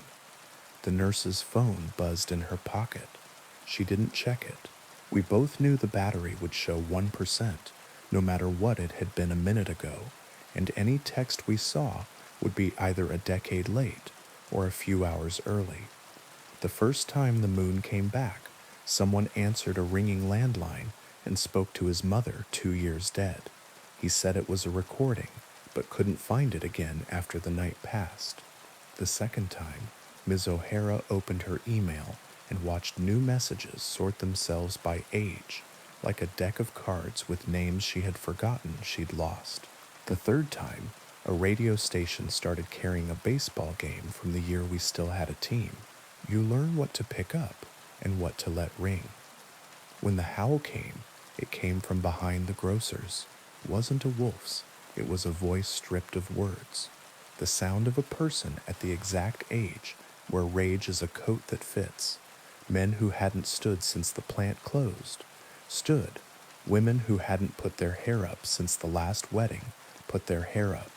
Old people bowed their heads. Children who'd been born in the dark turned their faces to the light, as if something had reached through skin and tugged. The nurse said very softly, "If you have to do it, you do it clean." "I know," I said, and discovered that I did. We didn't go out, other people did. It is hard to write the night because it wrote us. I saw figures cross the street fast enough to leave a second figure behind them, made of light. I saw a shadow detach from a fence and decide it had been wrong about the fence, then return to it with relief. I saw two shapes grapple in the alley like a tangled conversation and then step apart, and one of them wiped his mouth with the back of his hand, and the other smoothed her dress, and they both walked away, and in the morning neither would remember whose house they came from. I slept sitting up, head against the wall, neck at an angle that would punish me all week. I woke to quiet that pretended to be ordinary. The light had softened. The moon had gone behind its old curtain, as if it hadn't been in the room at all. In the street, someone had dragged a hose to the gutter, and the water came out pink and then clear. The nurse made coffee stronger than it needed to be because she likes to test her heart. We went out together, and the town did the thing towns do after disasters. We decided what the story was going to be. The grocer boarded a door that had lost interest in hinges. Mr. Kozak swept his stoop and did not, for the rest of his life, touch his ears in public.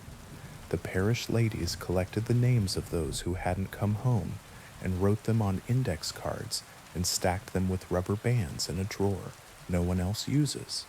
I walked down to the bridge with a bucket and threw water over the places where footprints looked more like paws than feet, and told myself I was trying to keep the smell down. When someone asked about the list of names from the hall where the stairs used to be, the nurse said radio interference, and the person who asked accepted it because people who live in valleys learn what to blame.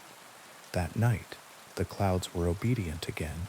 The mountain put its hat back on. Dogs slept like they'd done a job. The river went the way it always goes. We all pretended to be relieved, but relief is a muscle, and if you use it too much, it shakes. 2 weeks later, the light rose again, not as bright. The coin kept its thumbprint. The list began sooner, in another part of the house, this time in the gap where the dumbwaiter once ran. Different order, different names at the top, same careful tone. We didn't wait for the howl. We didn't need to. The town was ready in a way that makes you proud and sick. You want me to tell you it was wolves, that it was a man, that it was mass hysteria, that the mountain houses a frequency that rattles fillings and makes people do religious things and bite. I can't. All I can tell you is what it felt like to live inside a town that keeps itself small on purpose and then watches something bigger put its hand over us and ask us to breathe with it. I can tell you what it is to walk on all fours, because the ground has learned your name and wants to hear it the slow way. I can tell you that some people came back with scratches they couldn't place, and some came back with debts they refused to pay, and some didn't come back, and we folded their names into drawers and told the children different stories about where doors lead at night. And me, the third night the moon returned, I went to the bridge early and sat in the shadow where it couldn't find me. A shape joined me there. Not a man, not anything you could elect or arrest. A presence like a posture you remember from someone you loved. It didn't speak. It didn't need to. It smelled like coins and pine pitch in the inside of a new barrel. It pressed warmth into the air like an animal that had lived too long outside and remembered blankets. It leaned its weight against the post, and I leaned mine back the way you lean against a friend when there's only one bench. When it was over, I went home with blood under my nails and a voice in my throat that would not be mine for a while, and a name in my ear that I will not write. I washed my hands. I slept. I woke. The nurse knocked at the back door and handed me a cup and did not ask. We sat in the kitchen while the fan tried hard and failed to drown out the memory of light, and we decided what words we would use if anyone asked, and we decided that if anyone asked too, well, we would move, and we decided that moving is only a different kind of staying. Since then, the calendar doesn't make sense. The moon comes when it wants. A thin glance at a bus stop, a bright slap at the river, a sudden coin above the grocery when the delivery truck's back is open, and the cases of tomatoes shine like somebody's idea of a heart. We are not surprised anymore. We are careful in pairs. We keep iron where it makes sense, and sometimes where it doesn't. We speak our names aloud at noon, so they are heavy enough to hold at night. We keep a list of who should not be met on the street after midnight when the light is white, and we keep a list of who should be walked home, even if they say they don't need it. On bad nights, the list of names comes from the hall where the stairs used to be, and from the dumbwaiter shaft, and from the crack in the cellar wall that lets in a thread of river smell, and from the mouth of the stove, and from the back of my own teeth. I put my hand on the table and count to 40 and don't get up. On good nights, the clouds are stubborn and the dogs snore, and I make soup with onions for the smell, and the nurse sits with me, and we play cards, and we both look at the window at the same time, for no reason at all, and are pleased when the glass is only glass.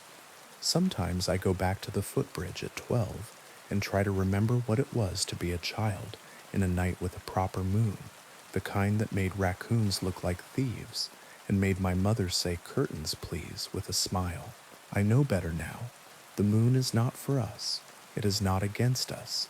It is a door that opens when it wants, and we, foolish animals, step through because stepping is what we do. There are teeth on both sides. There is also the kind of kindness that doesn't say its name. If you ever come through our valley and ask about the sky, we will shrug and say weather. If you stay a night and hear your name from the hall where the stairs used to be, don't answer. If you must look, look down. If you must run, run like you're late for something ordinary. Milk, bread, the first 10 minutes of a movie, and if the light finds you and puts its hand on the back of your neck and says breathe, do it. Breathe. Count to 40. Put your palm on a table and tell it you are here and you plan to stay. And the table, which was a tree once and knows about light, will steady you until the coin goes back in its cloud pocket and the world pretends to sleep. We will be here in the morning, buying onions, nodding at the nurse, making small talk. We will not mention the ears. We will set a bowl outside our doors, just in case. We will do all the things people do in towns that last, stand in doorways, walk each other home, cut clean when we have to, learn not to answer to the wrong tone of our own names. And when the moon decides it has been gone long enough again, we will look up, because we cannot help it, because it's what the body does when someone enters a room without knocking. We will not be ready. We will be as ready as anyone can be. We will hold the door frames and fold our tongues over our teeth and wait for the list to begin. Now, on to the next story. The path to her hut does not appear until you are already walking on it. It is like that with some mistakes. You think you chose the road, but it chose you when you took your first hungry step. I went into the forest because my brother was dying, and the doctors had run out of ways to say no without using the word. I brought the things the old stories say to bring when you seek Baba Yaga: bread, salt, a ribbon, and a question with a price you are willing to pay. I wore boots that remembered other miles. I tied my hair back so the trees would have less to hold. The forest met me like a person who knows your family. It was not friendly. It was not cruel. It was interested. The birches stood like white ribs. The pines leaned into each other to whisper. A crow hopped from branch to branch above me, saying nothing, which is how crows are kind. I walked until the path appeared beneath my feet, like something burnt into the earth a long time ago. It wound toward a smell you can only call old. Smoke, iron, mushrooms, the crispness of winter that's waiting at the edge of summer. I knew I had arrived when the fence greeted me. It is polite to say the fence is made of bones. It is more accurate to say the fence is made of warnings. They glowed faintly as if they remembered the argument. Beyond the fence, the hut stood on its chicken legs, half asleep, one talon scratching idly at the earth. The door faced away from me because that is how doors are when you don't deserve them yet. I placed the bread on the ground and the salt on the bread. I tied the ribbon to the lowest rung of the gate and spoke the rhyme every child in our village knows, but only fools or desperate people try on a real hinge. Fence, turn your teeth to the forest and your back to me, I said. The fence sighed like an old woman rising from a chair and rotated with the resigned delicacy of machinery that knows it will outlast you. The gate opened. The hut's door angled an ear, listening. I took one step, then two, then stopped because stories say you must never go farther than the house wants you to. Baba Yaga, I called, voice steady the way you make it when your heart is trying to climb a ladder with no rungs. I have brought bread and salt. The door opened a crack. Heat washed out, along with the smell of something simmering that might have been soup and might have been a lesson. Bread and salt, said a voice that had taught generations to stand up straighter. And what else? A question, I said. The door opened wider. The hut bent down to make the step more manageable. Chicken legs can be considerate when well fed. Inside, the ceiling sloped low, as if to remind you to bow your head. Herbs hung in bunches like children holding hands. A stove breathed. In a chair carved from a log sat the old woman herself, small and huge, bony and plush, beautiful and terrible, the way winter looks from the right window. Speak it, she said, picking at her teeth with a finger bone that might once have belonged to a saint or a thief. My brother is dying, I said. He is young and kind, and his life has not had enough time to make its own mistakes yet. I want him to live. She nodded as if I had ordered a soup she liked to make. And the price? I had rehearsed brave things, my hair, my hands, my shadow, but when I opened my mouth, what came out was truer. Take my luck, I said. All of it. The old woman laughed, delighted. Luck is a petty coin, she said. It pays for nothing you actually want and buys you everything you don't. Keep your luck. Give me something you cannot measure. My voice? I asked, afraid then, because I am a person who speaks to earn rent. Words are a renewable resource, she said. Come now, don't insult me with thrift. What do you want? I asked, and the hut leaned in, and the fence settled, and the crow on the roof cocked his head to better hear the shape of my refusal. Your certainty, she said, all of it. The dull, heavy thing that lets you sleep, the ugly little engine that tells you tomorrow will mostly resemble today because it is polite to do so. I half laughed, half cried. That's not a thing, I said. It is, she said. It's the only thing worth anything. You will wake and not know if the floor remembers the weight of you, if water plans to be wet, if doors still choose open over shut. You will be a guest in every hour, and you will not know the etiquette. If I give it, I asked, will he live? She shrugged in the exact way my grandmother used to, full of God and honestly who knows. He will live as long as lives live when nothing interferes with them, she said, which is to say, long enough to make his own mistakes in his own voice, and perhaps to see winter be beautiful from the right window. I looked at the bread and salt in my hands, and then at my hands, and then at the old woman, and realized that bargains are just mirrors placed cleverly. Take it, I said. Baba Yaga smiled like a gate opening. Sit, she said, and when I did, she placed 2 fingers against my forehead. She didn't take it like an extraction. She invited it out the way. A nurse invites a splinter. It hurt and didn't. It felt like stepping from a train platform onto a train that had not yet decided whether it exists. It felt like learning to pronounce a word that never stays still long enough to keep its vowels. When she removed her hand, the room brightened and dimmed in the same motion. My eyes took 2 steps to find the wall. Go home, she said. Carry bread back. Feed your brother. He will be hungry after life returns to him. What do I owe? I asked, because my mother raised me to write thank you notes. You already paid, she said, and the fondness in her voice was almost cruel. Now go before the hut decides to nap. Outside, the forest was less a place and more a suggestion. The path led me and did not. The fence rotated back to show its teeth to me, which is neighborly if you think about it. The crow flew ahead and then behind, and then sat on my shoulder briefly to remind me that I now belonged equally to before and after. I made it home by remembering and forgetting at the same time. The house was a question mark when I reached it. The door felt surprised to see me. My brother lay in his bed, breathing like he was trying it for the first time.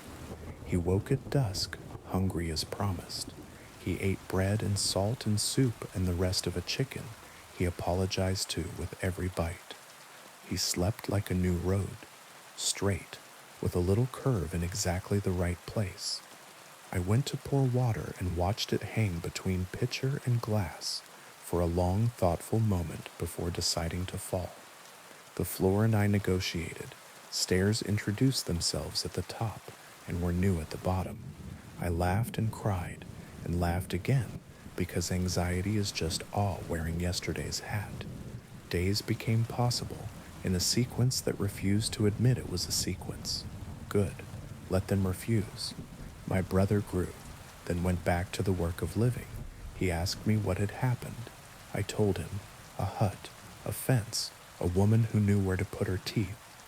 He believed me because certainty had leaked from our rooms and left space for belief.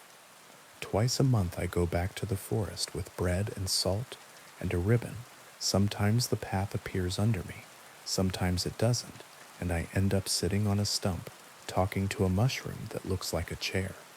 On the days I find her, Baba Yaga feeds me soup that tastes like remembering the name of the first person who made you laugh. We talk about crows. I bring her stories that don't end. She likes those best. Once I asked her if certainty ever grows back. She shook her head. If it did, you'd only spend it again, she said. Better to learn how to live without it. How? I asked. She gestured at the door that hadn't been there a moment ago and was now the only door in the world. Bread and salt, she said, and the grace to let water decide. At night, when the house tilts like a boat deciding which river to choose, I put my feet on the floor and thank it for its service. When the coffee hangs in the air thinking it might want to be rain, I wait and say, as you like. When my brother laughs in the next room, it sounds like a small god inventing morning. I don't know if it will continue. I don't need to. If you go to her, don't bring luck. It is a petty coin. Bring a price you can feel leaving. Bring a question that is not a command. And when she asks for something you thought wasn't a thing, Say yes if you can.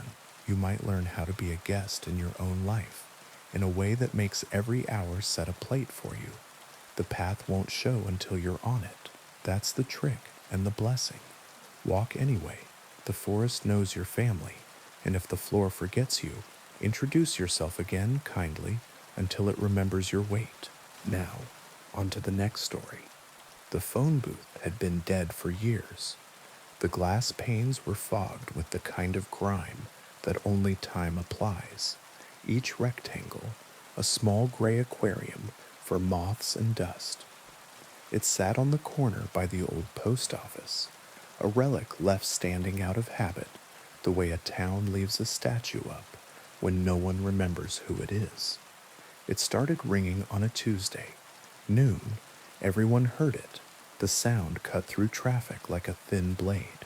Not loud, exactly insistent. The first ring stopped the mailman in his tracks. The second made Mrs. Kivett drop her grocery bag. Eggs broke in slow motion.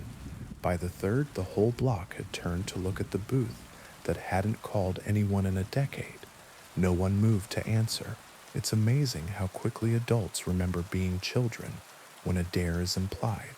It stopped after 7 rings. It started again at dusk. 7, again at midnight. 7. The mayor called the phone company, and a man came with a tool belt and a shrug and declared that nothing was connected to anything. The cord inside the booth wasn't plugged into the ground. The wires in the street were bones. On the second day, a teenager answered, because teenagers are who we send to speak to the future. He pushed the folding door in, grimaced at the smell, and lifted the receiver with 2 fingers, the way you lift a dead thing that still might surprise you. Hello? He listened. His face went blank, then thoughtful, then frightened in the small way you can hide if you've practiced on mirrors. Yeah, he said after a long time. I remember.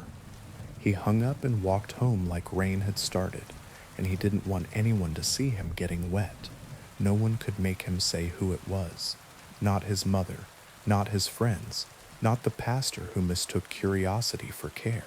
He changed his route to school to avoid the corner. On the third day, the booth rang at 7 minutes past 7 in the morning. Mr. Rosario, who has not been late to the hardware store in 30 years, stepped inside and picked up. Hola, he said cautiously. He listened. He said nothing else for a very long while. Tears rolled down his face into his mustache. He laughed once, the bad kind, the kind you make when you want to be polite to a pain that is visiting. When he hung up, he placed his forehead against the glass pane as if it were a cool hand. It was my mother. He told no one and everyone. She asked where I put her red scarf. She was always losing it. His mother has been dead since I was a child. After that, answering became a ritual. Not everyone did it. Some kept a wide berth, as if the booth were a stray dog that might bite. Others waited for the ring like church bells, hoping their name was in its mouth.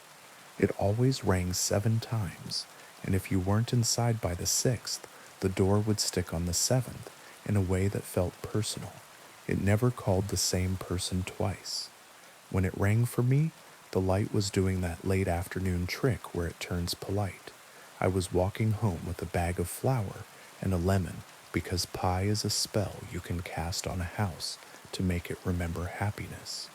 The first ring reached into my chest and plucked the string that runs from childhood to the place where I store things I mean to forgive myself for someday. The second ring made me cross the street. By the third, I was at the door. By the fourth, I was inside, smelling the booth's old breath. I lifted the receiver on the 5th and said the thing you say when you don't know who you're about to be. Hello? A pause that wasn't silence. Air moving in a room I couldn't see. Hey kid, said my brother. He has been dead 5 years. The sound of his voice was a chair pushed back from a table, footsteps in a hallway you know by heart. I sat without meaning to. The booth did not have a chair. I just found myself lower, knees aching pleasantly. Where are you? I asked because grief trains you to ask useless questions. He laughed the old way, a little higher on the tail, as if gladness were something you could temper. Wrong end of the line, he said, but the line is thin tonight. I closed my eyes. The lemon in my bag pressed a small sun into my thigh. What's it like? I asked because people do. Like taking off boots you wore too long, he said. Like remembering a name took too much effort, and now you don't need names. Like walking in a house without corners. I put my head against the glass, against the town, against the day trying to be ordinary. Why the phone? I asked. The living need doors, he said gently. We don't, but we remember how to knock. We talked the way people talk in kitchens at the ends of parties, when the good plates are stacked and the last song on the playlist has been replayed 3 times because no one wants to go home. He asked about our father's stubborn knee. I asked about the dog that carried his shoe for a week after the funeral. He apologized for the last fight over nothing. I apologized for not calling back the day before the accident, as if the day before any accident were a place you could live indefinitely if you bought the right map. How long? I asked when the booth's air changed. A subtle thing like weather rearranging its furniture. 7 minutes, he said. The line learns you, and then it forgets you. That's its kindness. What do you need? I asked because love likes errands. He thought, or seemed to. Perhaps he wanted to comfort me with the shape of thinking. Hide the red scarf, he said, and laughed when I made the confused sound he must have expected. Sorry, not yours. I'm borrowing someone's ending. He shifted, and I heard the sound of a chair in a room I will never see. Live where your kindness doesn't exhaust you, he said. Stop answering numbers you don't recognize unless you want to. Lock the door to the room that hurts and open it once a year with cake. I don't bake enough, I said. You're holding flour and a lemon, he said, and I could see him grin even with my eyes shut. You're doing fine. The line thinned. I felt it in the bones of the booth. I have to go, he said, and the words didn't wound. They just were. Answer for someone else if you can, he added. Sometimes the number's wrong. The click when he left the line was small and decent. The receiver was heavier when it held no one. I stepped out into a town that looked exactly the same, and wasn't. The mailman waved. The mayor pretended this wasn't happening. A child pressed both hands to the glass and left perfect prints. The booth rang for months. The stories braided themselves through the town's days. A widow spoke to a daughter who had never lived to turn 12. A gambler refused to pick up and then ran 4 blocks on the 7th ring and found the door stuck and wept in a way that made forgiveness feel like a thing the air could do. The pastor answered once and said nothing after, which is how I knew the call was for him and not for his congregation. One night it rang, and no one was near. The sound bounced off the post office, off the closed bakery, off the statue whose name we'd forgotten. I ran because pie crust can wait, and grief has never been patient. I pulled the door, lifted the receiver, and said hello to buy time. A woman spoke, a voice I didn't know. She said a name that wasn't mine, syllables soft as a lullaby. I told her she had the wrong number. She laughed like turning a page. No, she said, just the wrong hands. And then she asked, is he there? The boy with the blue jacket and the bad haircut? I looked up. Across the square, a kid in a blue jacket hovered, halfway between leaving and staying. He'd been circling the booth for days, waiting for the ring to forgive him for not being brave. I waved him in. He frowned, wary. It's for you, I mouthed. He came, shoulders hunched against a weather that wasn't weather, and I handed him the receiver, the way you hand a bride a bouquet, and hope she remembers what hands were for. He said, Mom, and folded up like paper. After that, I started going on the hour, not because I wanted another call. My brother's 7 minutes were sufficient for a lifetime, but because the booth had become for our town a hinge. We gathered near it the way people gather near fires, they pretend are incidental. We kept a list, not of who had answered, but of who shouldn't have to do it alone. Teenagers, Mr. Rosario, the woman who sells shoes but never tries them on. When the phone company finally sent a crew to remove the booth, complaints from up the chain about liability and vandalism and the threat of rust, the mayor signed the order and then pretended he hadn't. The crew came with wrenches and a truck. The first man touched the door and stepped back with tears in his eyes. The second man made a call from his cell to no one and cried too. They left the booth standing. Paperwork got lost. Rust was patient. The town was more so. It rings less now. The line, I think, has learned our names the way old songs do and doesn't need to practice as much. When it does ring, someone answers. Sometimes it's for the air and not for the hand, and we hang up gently. Sometimes it's for the wrong person, and we pass the receiver until the voice on the other end sighs, relieved, and begins. If you hear it, don't be afraid of the glass or the grime or the way your reflection looks like someone you owe. Step inside, close the little door behind you. Say hello like you mean it, because you do. Don't ask too many questions. Let the voice choose the shape of the 7 minutes. When it's time to go, you'll hear it in the line and in your ribs. And when you hang up, go buy flour and a lemon. Bake a pie for the room that hurts. Lock it and visit once a year with cake and a fork. Answer if it rings for someone else and you're the one standing nearest. We keep each other's calls when we can. That, more than anything, is what makes a town. Now, on to the next story.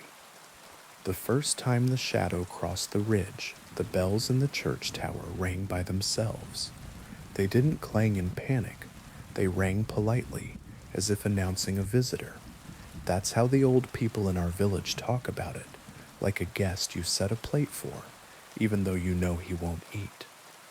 Nobody remembers when the shadow began, only that it's older than the road and younger than the river.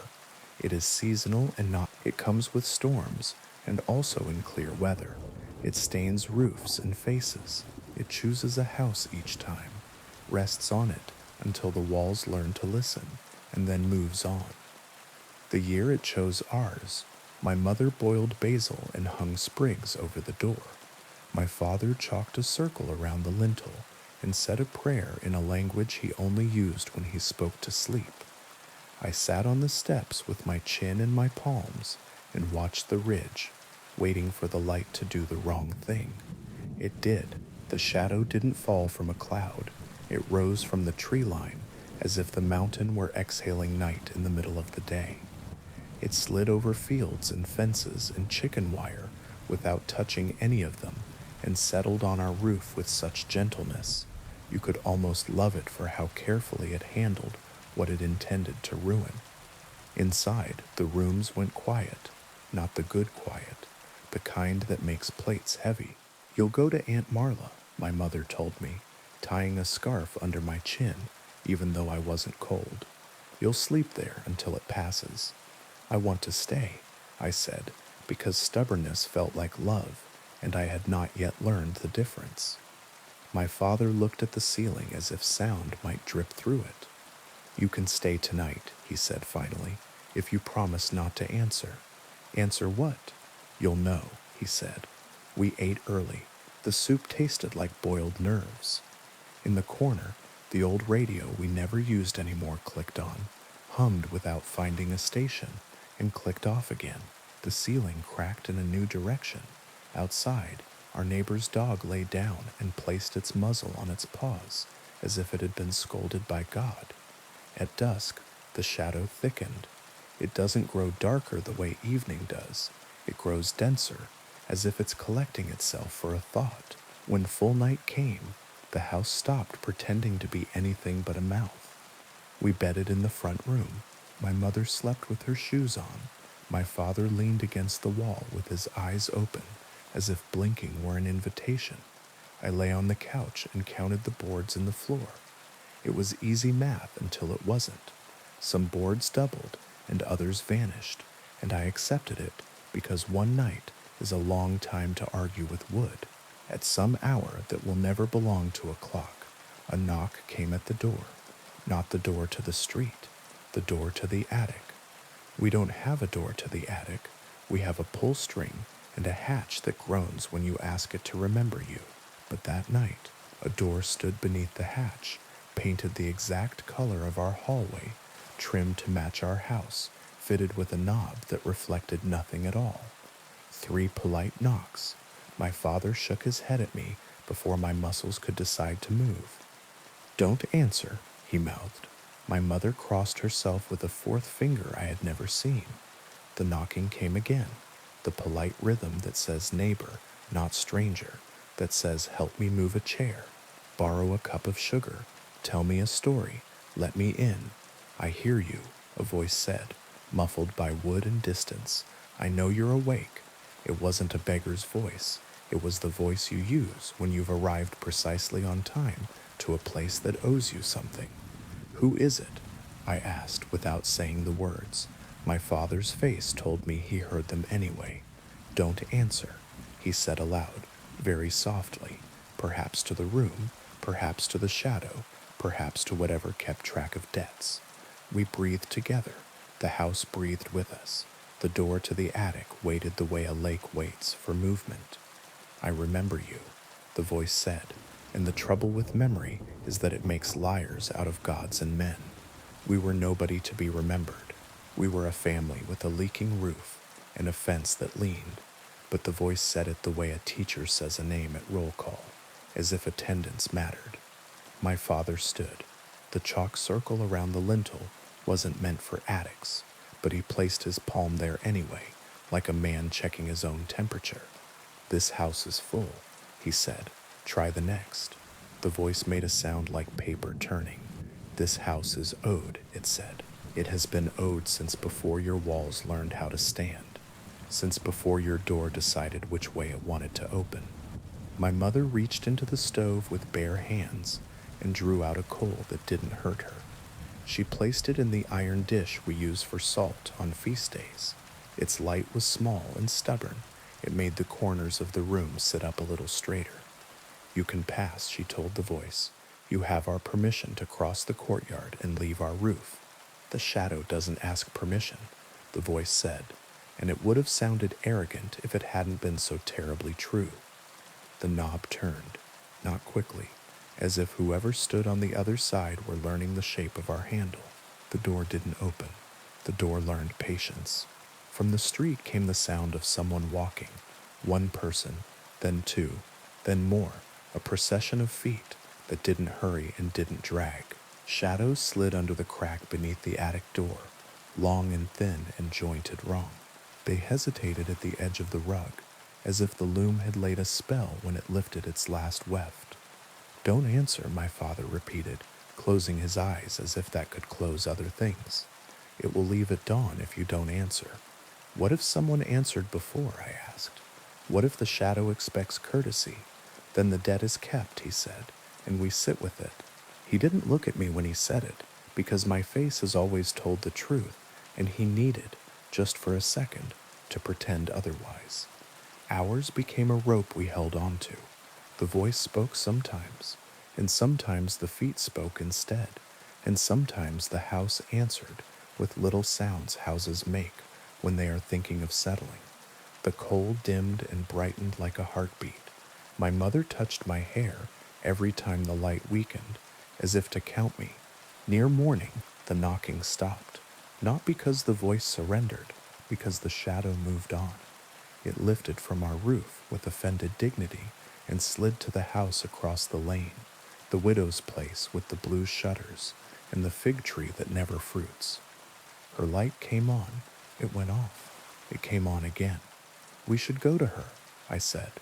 "We should not," my father said, and for the first time all night his voice carried authority that had nothing to do with fear. We were spared by not answering. "Don't spend your mercy like coins." We slept in the day and woke sick with the particular guilt of people who survived at someone else's expense.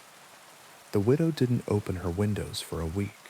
When she did, the shutters hung crooked, and her fig tree had grown 3 new branches in the shape of fingers pointing at our roof. At market, the old women told me what they tell all children who watch too closely. The shadow is old. It remembers promises we forgot.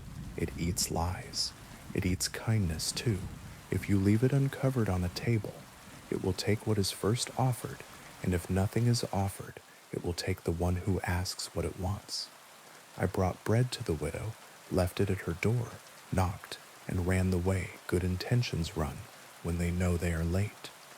That night, the shadow chose the house at the far end of the square, the one with the new paint. It pouted there like a scolded child, as if the freshness offended it. The family inside answered immediately, voices raised, questions asked. A radio turned up as if sound could be louder than what the roof was learning. By morning, the paint had wilted. The new door had warped. The father stood in the square, staring at nothing, his jaw moving like a man chewing a memory that won't swallow. It went on like this all spring, the shadow pausing, the bells ringing themselves polite, the village pretending the mountain was just a mountain. Some nights it took a chicken, some nights it took a secret.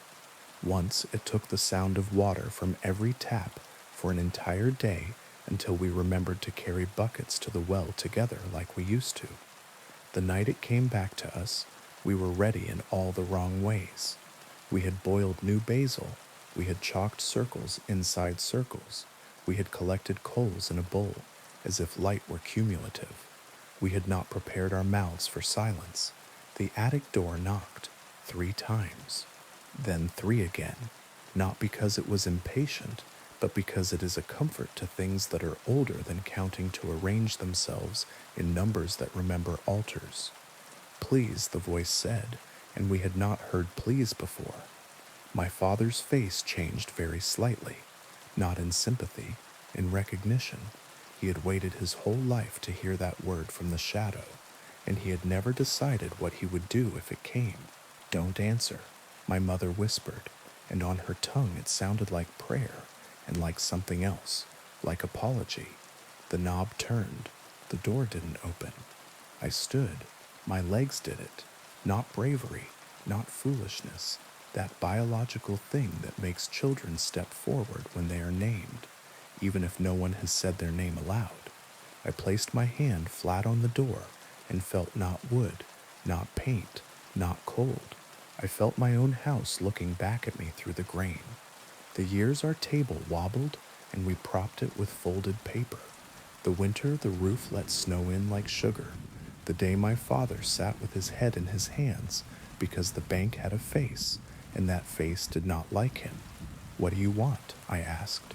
The voice answered without moving air.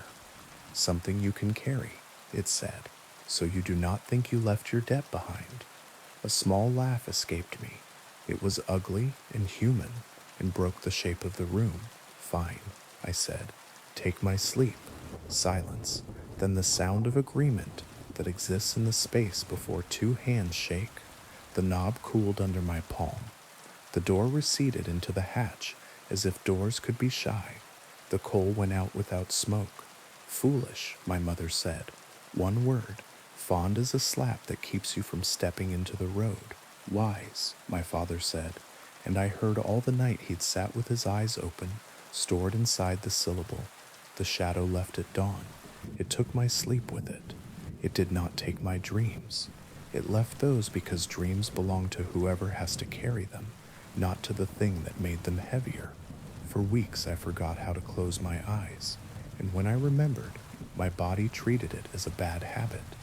I watched the roof tiles of our house collect moonlight. I watched the square empty and fill. I counted the neighbors' breaths through open windows and learned which ones falter and which ones hold.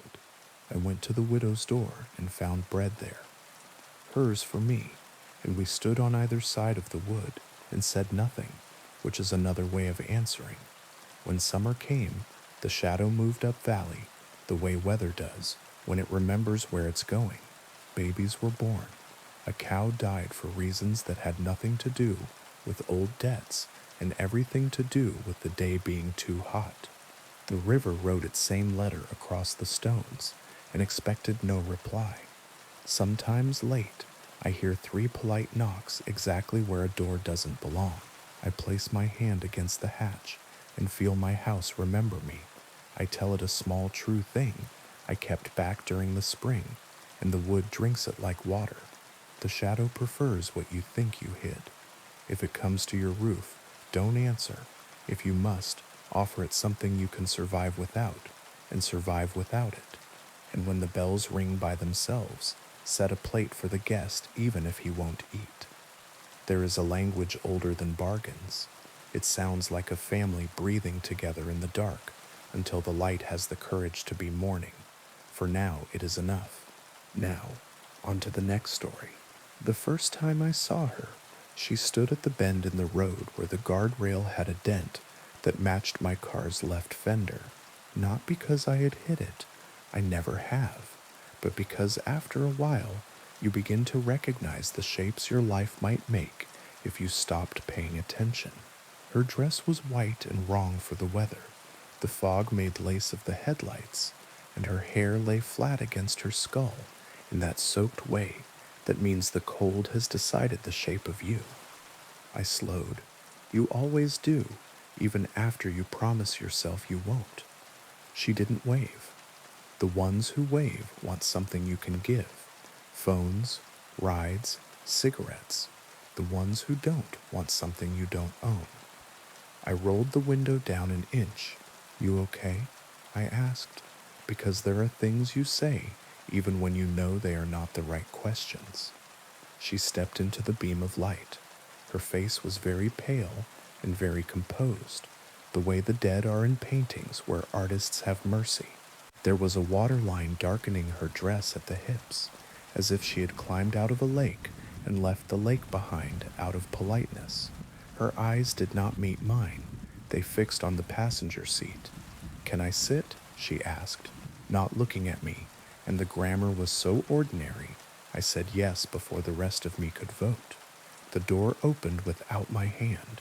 The smell of the river climbed into the car and chose a corner. She sat and buckled herself in with careful fingers. The belt lay wrong across her chest, as if it remembered another shape. "Where are you going?" I asked. "Home," she said. The road took us in. The fog swallowed the world beyond my high beams, leaving me a ribbon of brightness to follow and nothing else. We drove past the stretch where the water runs closest, and the sound of it becomes a second engine. She turned her head fractionally toward it, and then away, as if listening to a story that had been told to her too many times. "Did you come from there?" I asked, and regretted the question as soon as it left me. She folded her hands in her lap. They were not cold. They were the temperature of water that has decided to be a body for a while. "Everyone does," she said. We reached the old stone bridge. The county never tore it down because bridges are superstitions you don't want to test. The new road goes around, the old one crosses. I never choose the old one at night, but the fog pulled my hands left, and the car obeyed. Halfway across, she spoke in a voice you use when you remind someone to take a breath. "Don't stop." I didn't. The fog thickened into a wall, and then into a room, and then into a person. A woman stood in the lane ahead, dress whiter than fog, mouth open in a sound I could not hear, because hearing is not the only way to understand. My passenger reached out and laid her hand lightly on my wrist. The car did not slow. The woman blurred, as if my headlights had learned mercy. We passed through the place where she stood, and the engine did not falter, and the fog behind us closed its mouth. At the far side of the bridge, the passenger exhaled for the first time.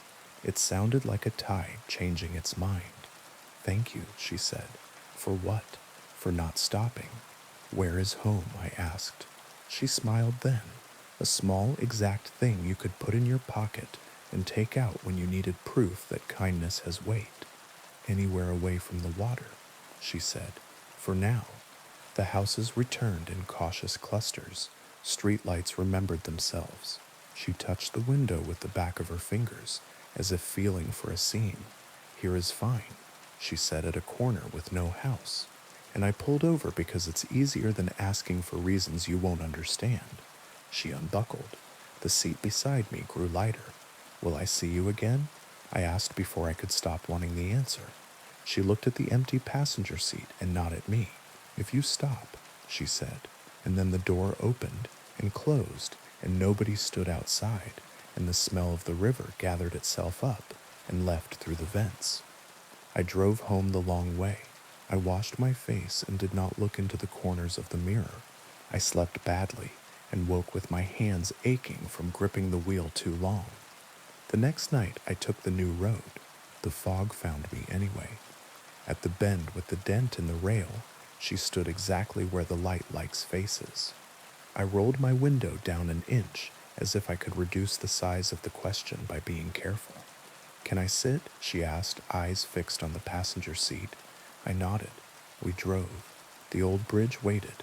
The fog made a door of itself. A woman stood inside the door. My passenger's hand found my wrist without looking. We didn't stop. On the far side, she said thank you, like a child practicing a word her mother taught her. How long will you ride with me? I asked. Until you forget, she said. Forget what?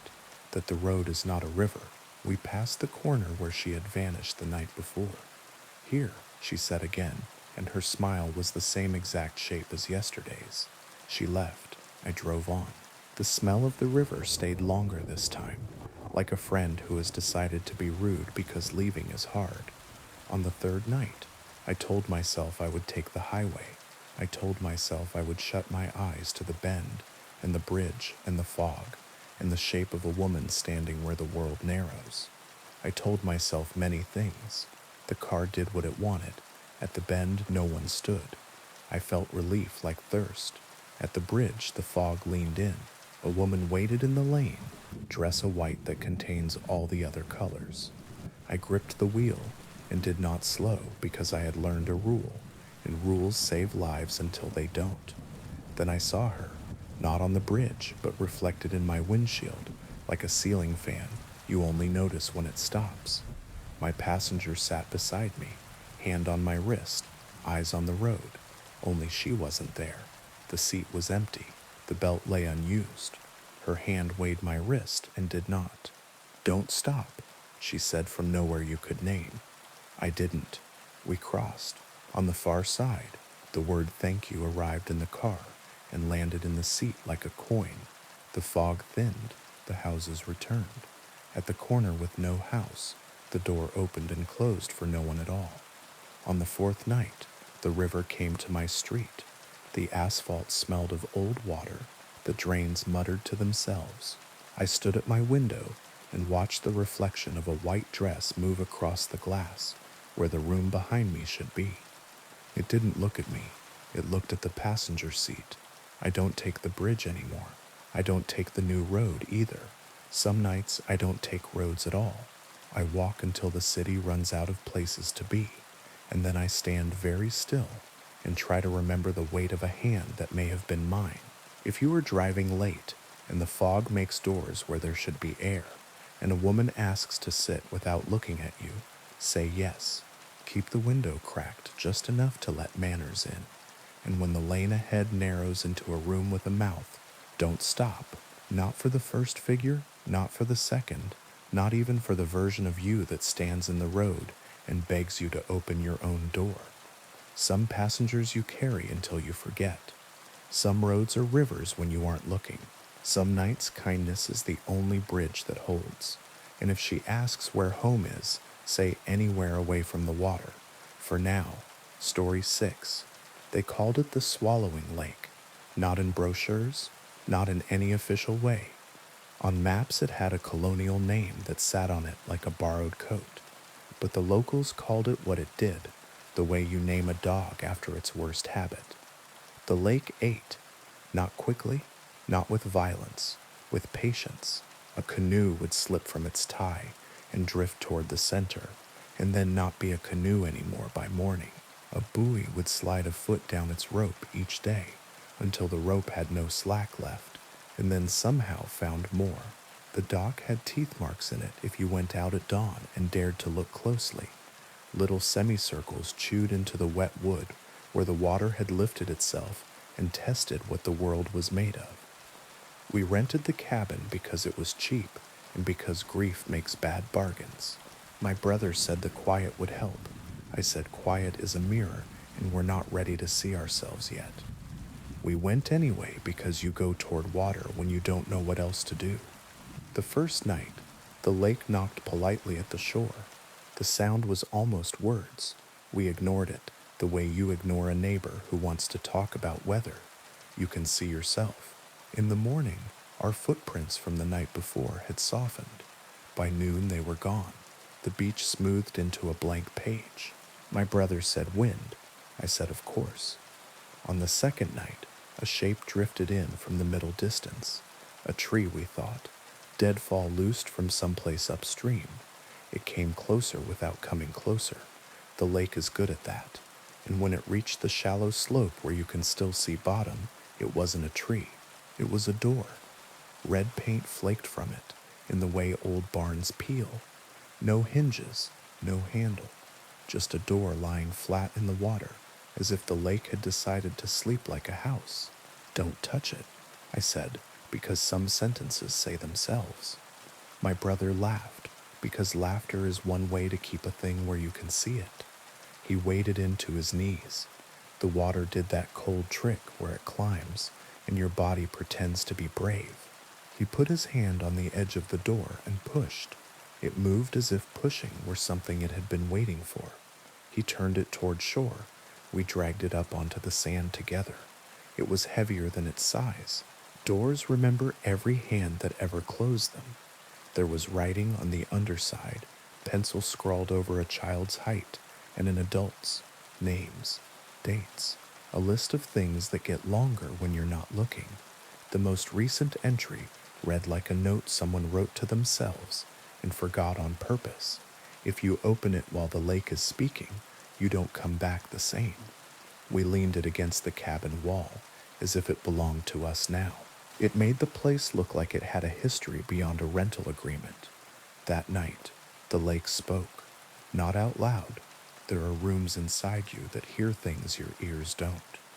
I woke with the door's red pressed against the back of my eyes, and the sound of someone knocking on the underside of water. My brother slept anyway.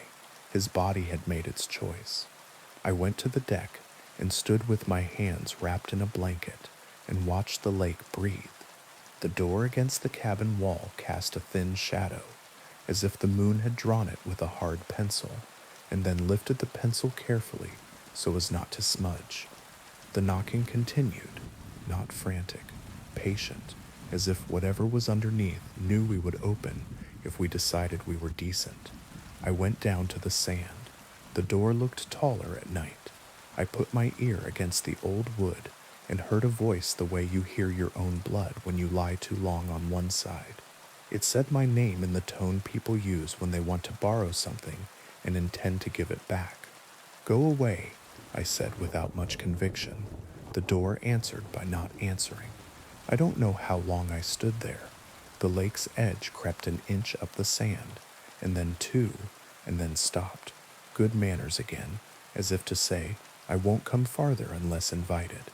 At dawn, my brother came down with 2 mugs and tried to hand me warmth I could not hold. We're leaving today, he said, and I nodded because that is the shape a promise makes when it isn't sure it can be kept. We carried the door back to the water together. It floated as if it had been relieved of duty. He turned it so the writing faced down, as if to keep the names from getting wet. I watched his fingers let go one at a time, the way people do when they're practicing their exit.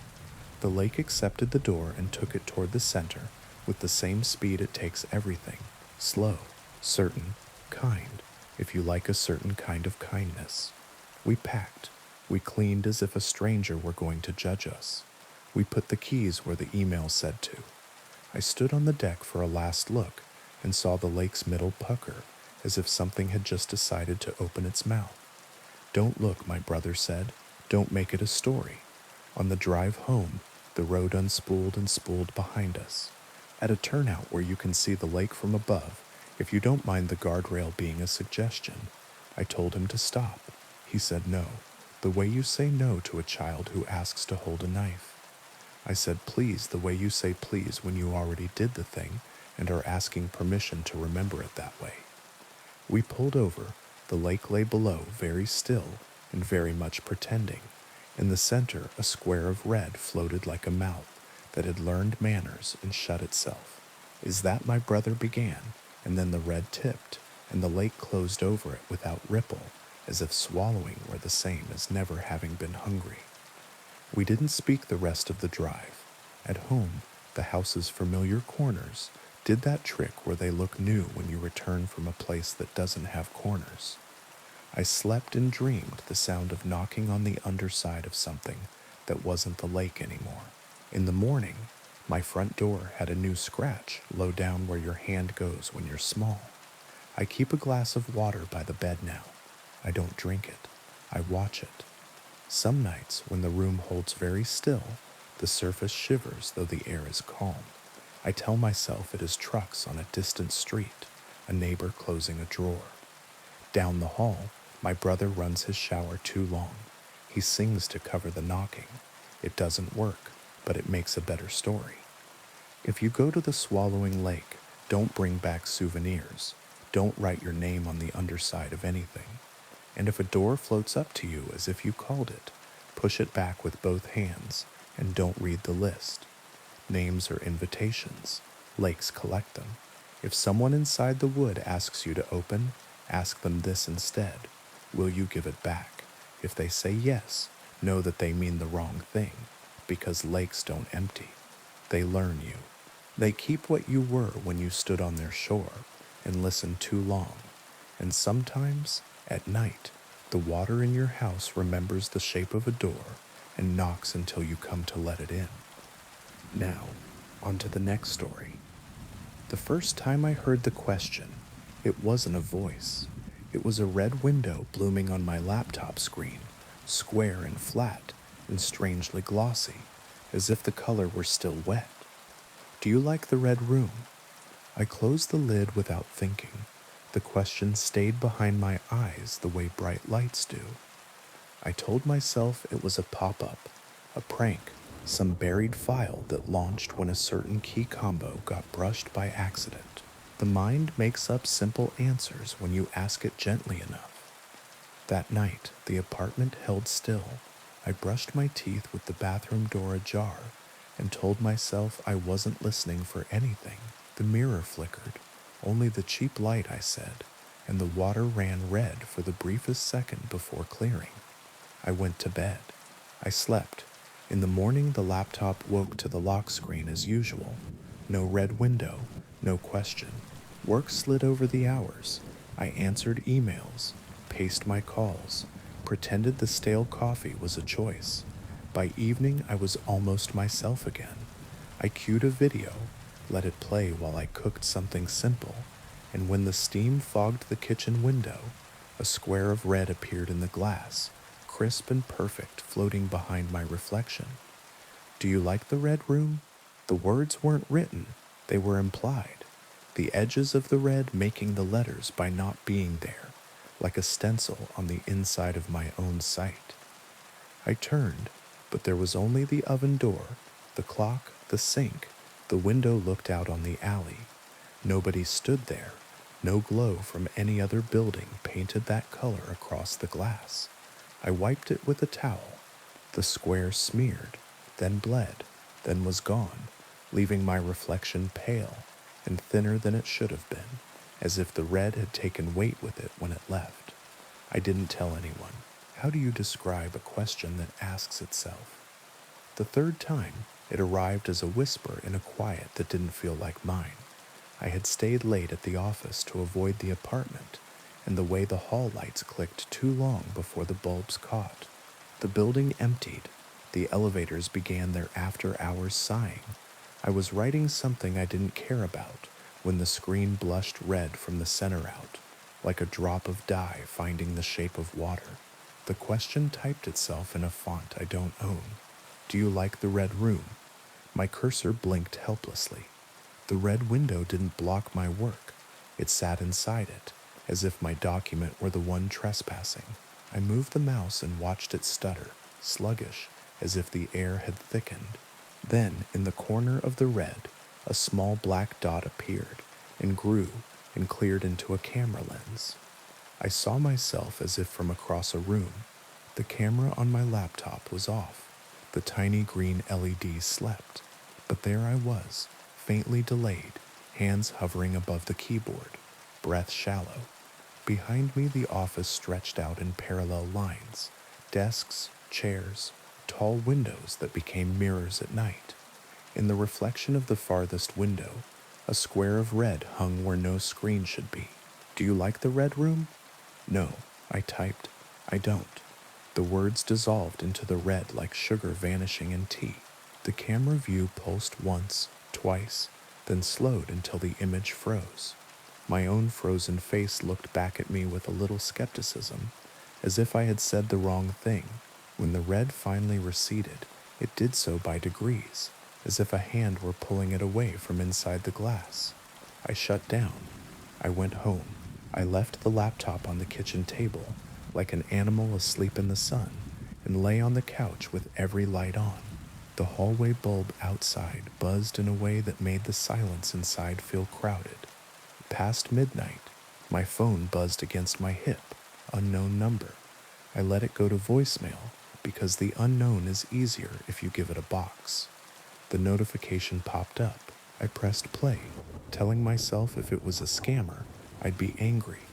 Anger is a railing you can hold in the dark, static. Then a small, curious voice, close to the microphone in the way that means the room behind it is very large. "Do you like the red room?" I hung up. The phone rang again immediately. Same number. I pressed decline.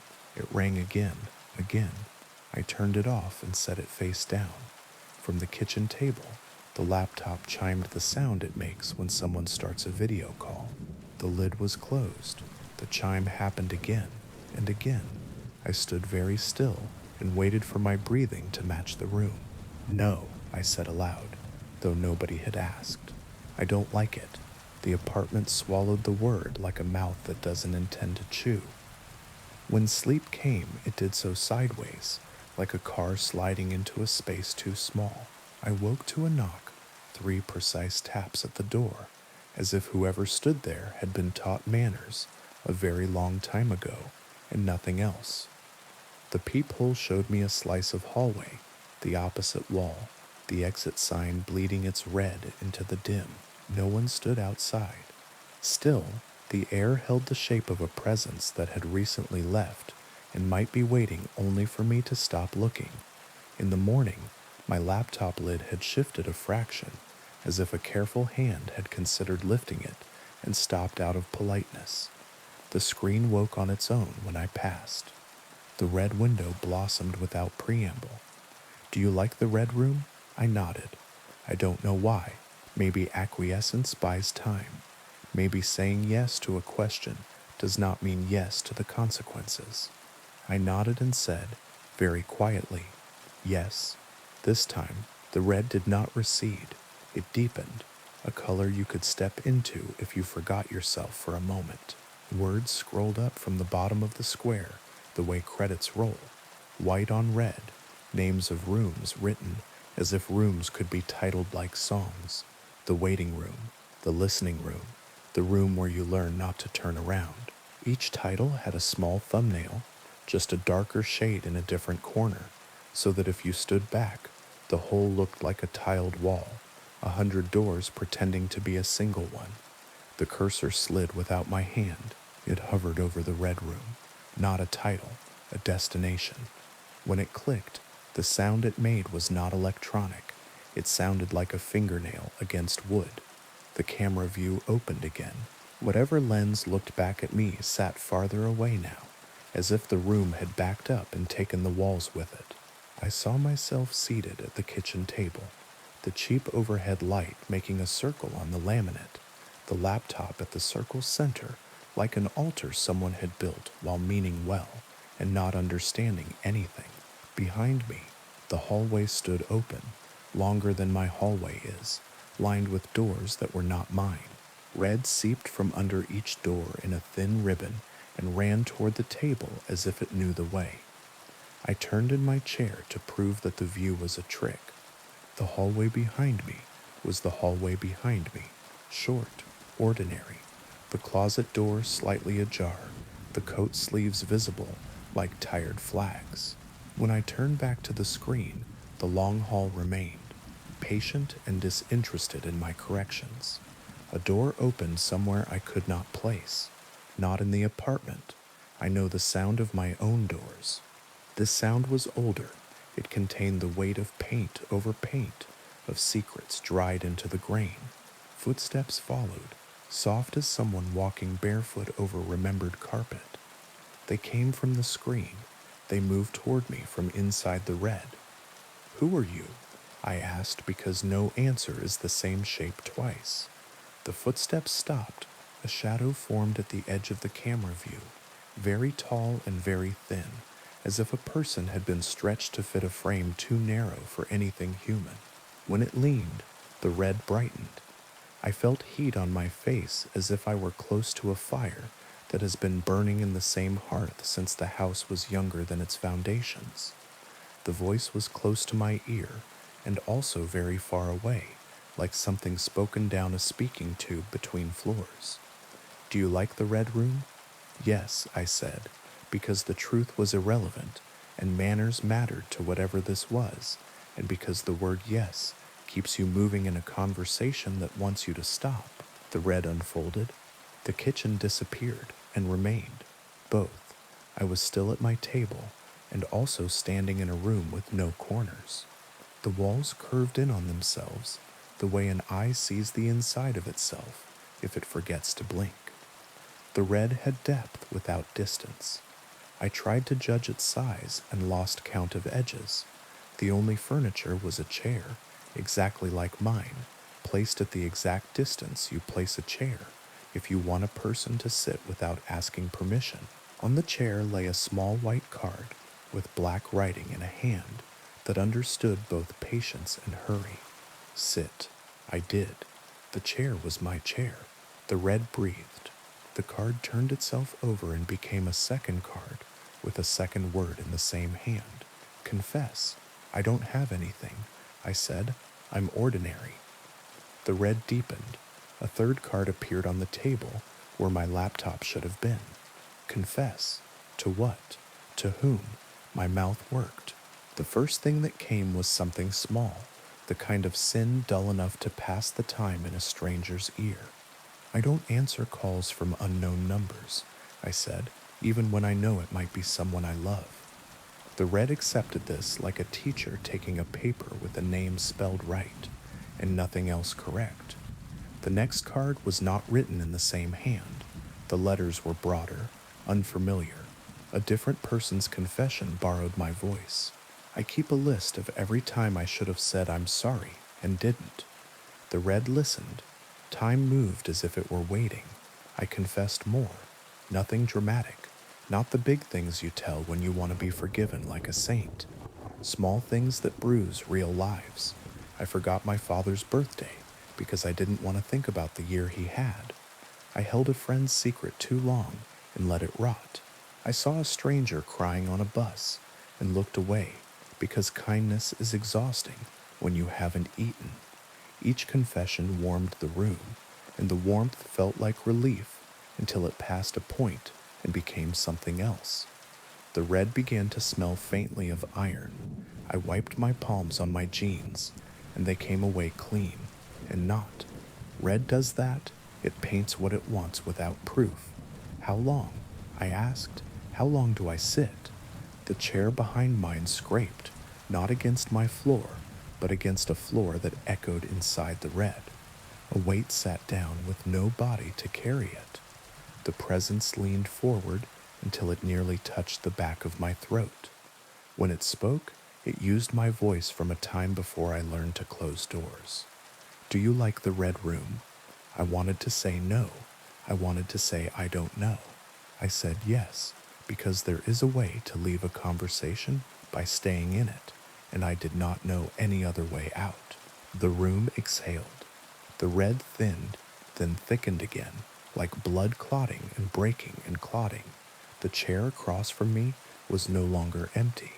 A girl sat there, 14 maybe, hair blunt cut at her jaw, eyes too dry for the story they wanted to tell.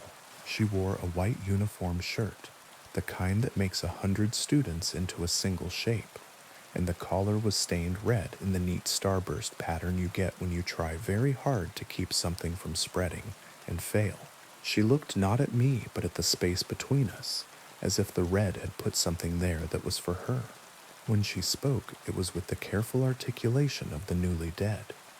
"I clicked it," she said, like a fool. I said yes because I thought it was a joke, and then because I thought it was a dare, and then because I thought I could win.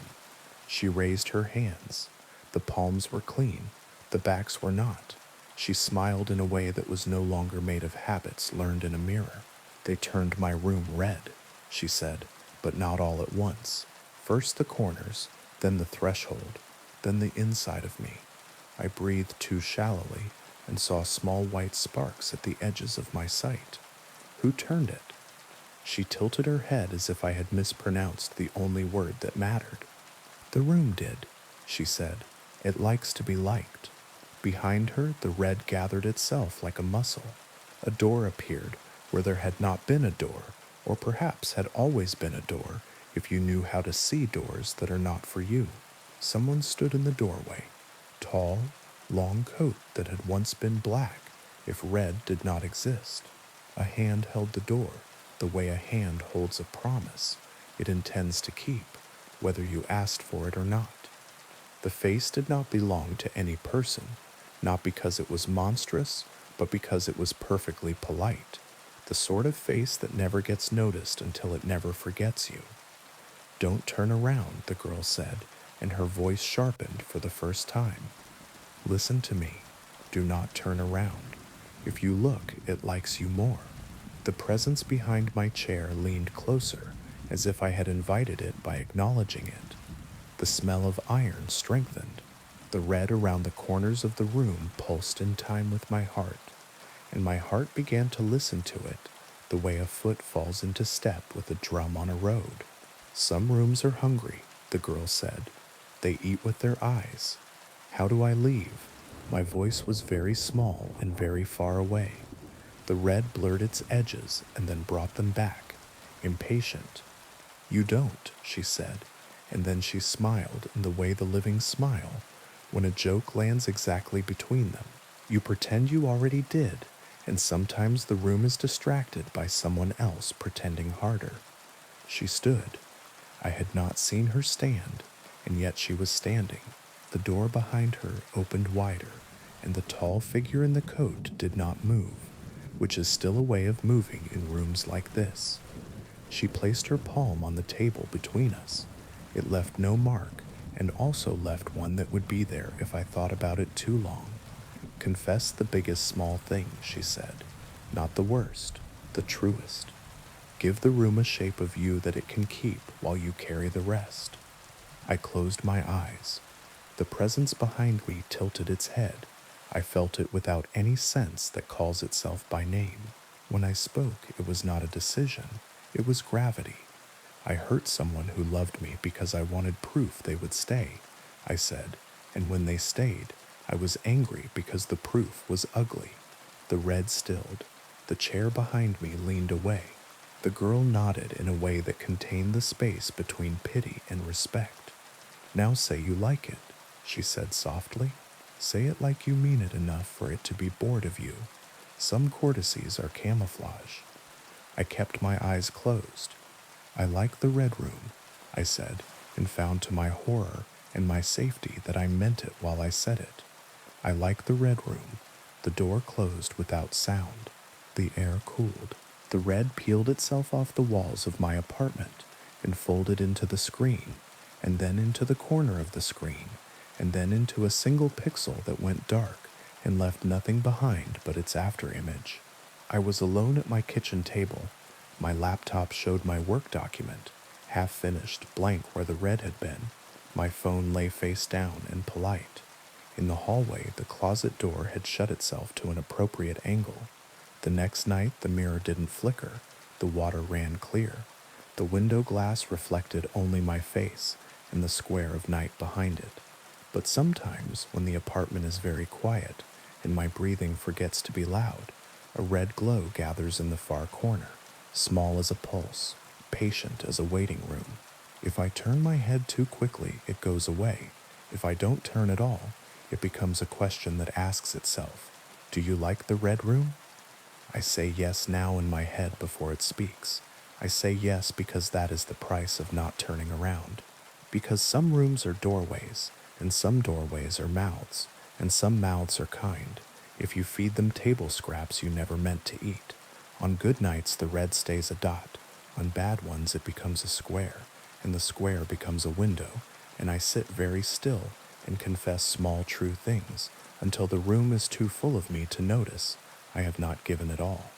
And I don't turn. I do not turn. I let the politeness behind me lean and never learn the back of my eyes. And in the morning, when the light is ordinary again, I brush my teeth with the door open and count the corners of my rooms, 1, 2, 3, 4, and try not to think about the fifth one that waits when the lamps are off. Do I like the red room? I like it enough to be alive. Now, on to the next story. The river at night had a sound all its own.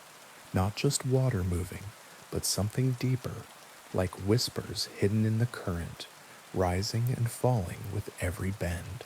When I was a kid, I used to love it. That rushing noise lulled me to sleep on nights when the windows were open and the summer heat pressed down. But that night, that sound felt different. I had stopped by the bridge out of habit. It was late, and I was driving back from a visit with friends. The highway was faster, sure, but when I wanted quiet, I cut through the back roads along the water. The river ran beside the road for miles, dark and restless, and the bridge was its spine. That night, the quiet wasn't comfort. It pressed against the windows of my car, thick and deliberate. The bridge appeared in my headlights, a pale arc of old wooden planks stretched over black water. The wood rattled as my tires touched it, the sound amplified by the stillness around me. Halfway across, I saw her, a figure in white, standing at the far end. Her dress was long, torn at the hem, clinging damply to her legs. Her hair was black and heavy, dripping in loose strands that masked her face. She wasn't moving, just waiting. I slowed. At first I thought she might be someone in trouble. Maybe a drunk wandered too far. Maybe someone had been stranded. But the air in the car shifted, suddenly colder, sharp enough to sting my lungs. My gut told me to keep driving, not to stop, not even to slow down. Her head lifted as my headlights washed over her. Her face was pale as moonlight, her eyes dark and wet. When she opened her mouth, the sound that came out didn't belong to a human throat. It was louder than it should have been, filling the car, the bridge, the night itself. A wail, a scream, grief, rage, hunger, all tangled into one endless sound. I floored the gas. The car jolted across the remaining planks, engine roaring. In the rearview mirror, she was suddenly closer, too close, as if distance didn't matter. Her arms were outstretched, fingers long and thin, reaching for the trunk of my car like she could drag it into the water by sheer will. Then, nothing. The sound stopped. The mirror was empty. I didn't stop driving until the town lights reappeared, and even then, I couldn't stop shaking. 2 days later, I told my grandmother about it. I expected her to laugh, to say I'd let shadows and fog get to me. Instead, her face went pale in a way I'd never seen. She crossed herself and whispered, "La Llorona." I'd heard the name before. Every kid in my town had. A story told to scare children into behaving. A woman who had drowned her own children in a river, then drowned herself in grief, condemned to wander the waterways forever, wailing for what she lost. But hearing the name from my grandmother in that hushed, fearful way made the story feel heavier, older, like it wasn't just a story, but something carved into the bones of the land. You must never stop for her, my grandmother said. No matter how real she looks, no matter how she cries, she will drag you down with her into the water, and you will never come back. I didn't tell her how close I had come to stopping. For weeks after, I avoided the river. If I had to drive near it, I kept the windows rolled up tight and the music loud, just to drown out the possibility of whispers in the current. But fear is stubborn. It waits. The more you try to ignore it, the sharper it becomes. One night, driving home late, I found myself on the same stretch of road. I hadn't meant to take it. I hadn't even been thinking. My hands had steered me there out of habit, like an old route carved into muscle memory. The tires hummed over familiar ground, and the sound of the river grew louder in my ears.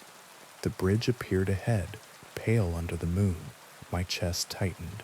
She was there again. This time she stood in the middle of the bridge, directly in my path. I slammed the brakes without meaning to. The car shuddered to a halt yards from her. My headlights washed over her figure. The white dress clung as though freshly soaked. Her hollow eyes glimmered. She raised one arm and pointed directly at me. Her lips moved. The sound slipped into my ears like a whisper from inside my skull. Help me. The words hit me harder than the scream had. They sounded broken, desperate, human. For a moment, against all reason, I thought of opening the door. She wasn't a monster, I told myself. She was a grieving mother, trapped in sorrow. What harm could it do to listen? Then movement below caught my eye. In the water beneath the bridge, shadows shifted. Pale hands broke the surface, small, childlike, reaching upward.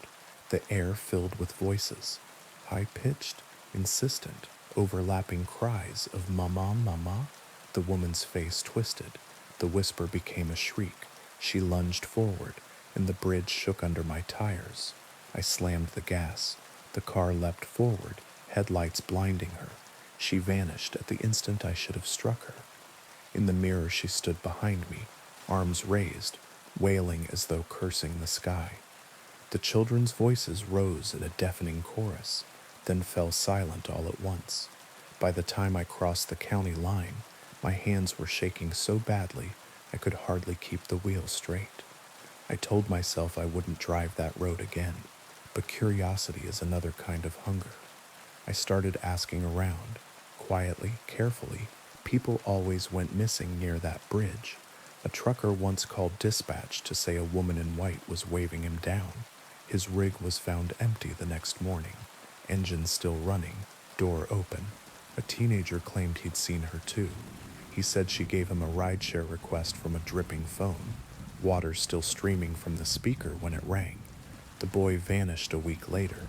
The locals, especially the older ones, never cross after dark. They avoid the river, avoid the bridge.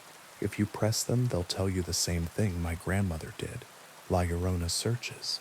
She searches forever, and if she finds you, she never lets go. For months I stayed away. I moved apartments just to be farther from the water. I told myself it was over, but it wasn't. The first time I heard her away from the river, I thought I was dreaming. I woke in the night to the faint rush of water. Not pipes, not appliances. A river, close and insistent, and beneath it, a woman's voice, sobbing just beyond the walls. I told myself it was a nightmare, but the sound came again and again, sometimes louder, sometimes faint, sometimes just a breath of it as I drifted off to sleep. One night I went to the window. The street was dry, the night was still, but if I listened carefully, I could hear footsteps in water, slow, deliberate, pacing, searching. It doesn't matter if I move. It doesn't matter how far I drive. She's not waiting at the bridge anymore. She's waiting for me, and I know someday I'll cross again. Now, on to the next story. The crackling of twigs beneath my boots was the only sound breaking the hush of the forest. It was that hour when the light hasn't quite given up, but every color feels drained, as if the world is holding its breath. I've always loved solo camping, the ritual of it. the honesty. But that evening, the trees were different. They leaned in, their dark fingers reached and tangled overhead, and what little sky remained seemed far away, the way a ceiling feels when you're feverish. I told myself I was being dramatic. Too many nights working late, too many city horns and sirens still rattling the edges of my thoughts. I paused and let my backpack settle against my spine. One more mile, maybe two, and I'd find a clearing, a small fire, tea, silence that didn't feel like it was listening. Beautiful evening for a hike, isn't it? I hadn't heard him approach. A man stood half a dozen paces off the trail, tall and lean, the kind of lean that comes from using your body more than feeding it.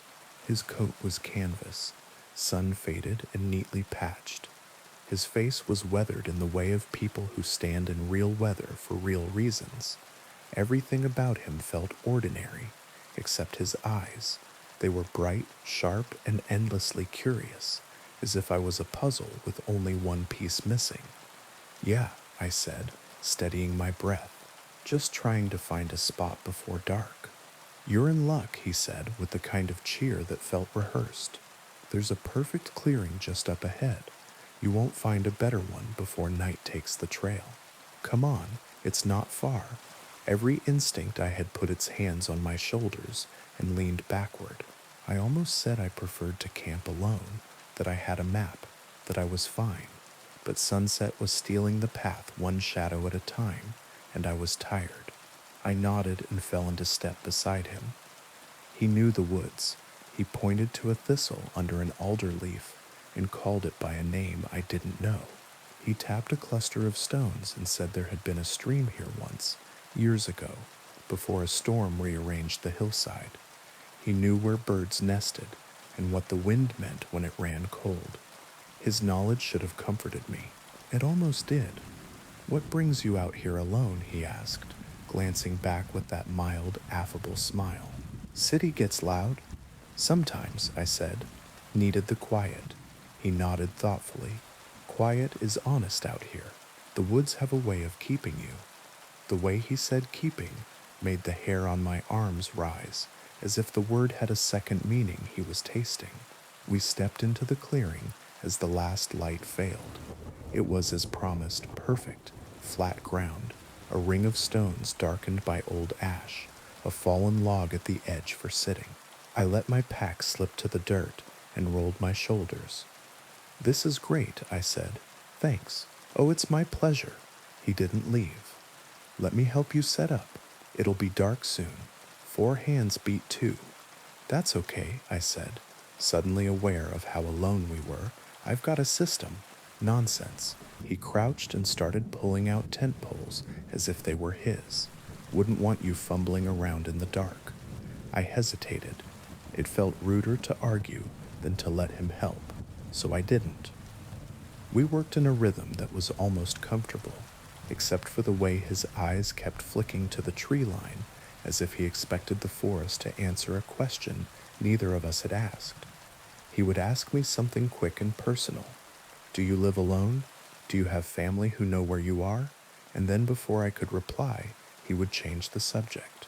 Plants, weather, rivers, as if the questions weren't his, but the interruptions were. The tent rose, the sky fell. We finished by moonlight. The clearing, spare and tidy, began to feel like a stage with no audience. I stood and stretched. "Well," I said, making it a dismissal, "I appreciate the help. I'll be fine from here." He stepped closer, not touching, but close enough to feel present in the air. "You've done well," he said, voice lowered, "but there's still so much to do before the night is through." My chest tightened. "You should probably get back," I said gently, "before it gets too dark to find your own camp." He tilted his head, and that small, harmless smile bent the wrong way. "Oh, I am exactly where I need to be. You see, these woods, they get hungry, and it's been so long since we've had a visitor." I took a step back. Somewhere, an owl made a single sound, and then thought better of it. I considered the tent. My phone was inside. along with the illusion of safety, and he saw me consider it. He positioned himself without seeming to, just enough to place his body between me and the zippered flap. "Let's not be rash," he said, hands raised in a friendly gesture that only made my heart beat harder. "The night is young. We have so much to discuss." "I don't want trouble," I said. "We can go our separate ways." "But trouble already found you," he said softly. "It was waiting the moment you stepped off the road and onto the old path. Did you not feel it? The way the branches leaned in to listen? The way the quiet thickened in your throat? You've been on the wrong trail since you chose it." I turned to run. He moved faster than he looked capable of, catching my wrist with a grip that was dry and strong as a root. I stumbled, the ground coming up too quickly, the smell of old leaves in my mouth. "Please," I said, airless with panic. "I won't tell anyone. I'll go back tonight." "The forest chose you," he murmured, and something in his voice uncoiled from very far away. "And now you will keep it fed." The trees around the clearing shifted, not in a wind. I would have felt wind. It was more like the woods were settling deeper into themselves, drawing nearer, their shadows thickening until they seemed almost human. At the edge of my vision, something darker than dark flickered between trunks and vanished. I forced my hand free. It was clumsy and desperate. My fingers closed around a broken branch, heavier than it looked, and I swung. The sound surprised me. Wood on bone, a dry knock. He reeled back, not in pain, but with the baffled expression of someone unaccustomed to being interrupted.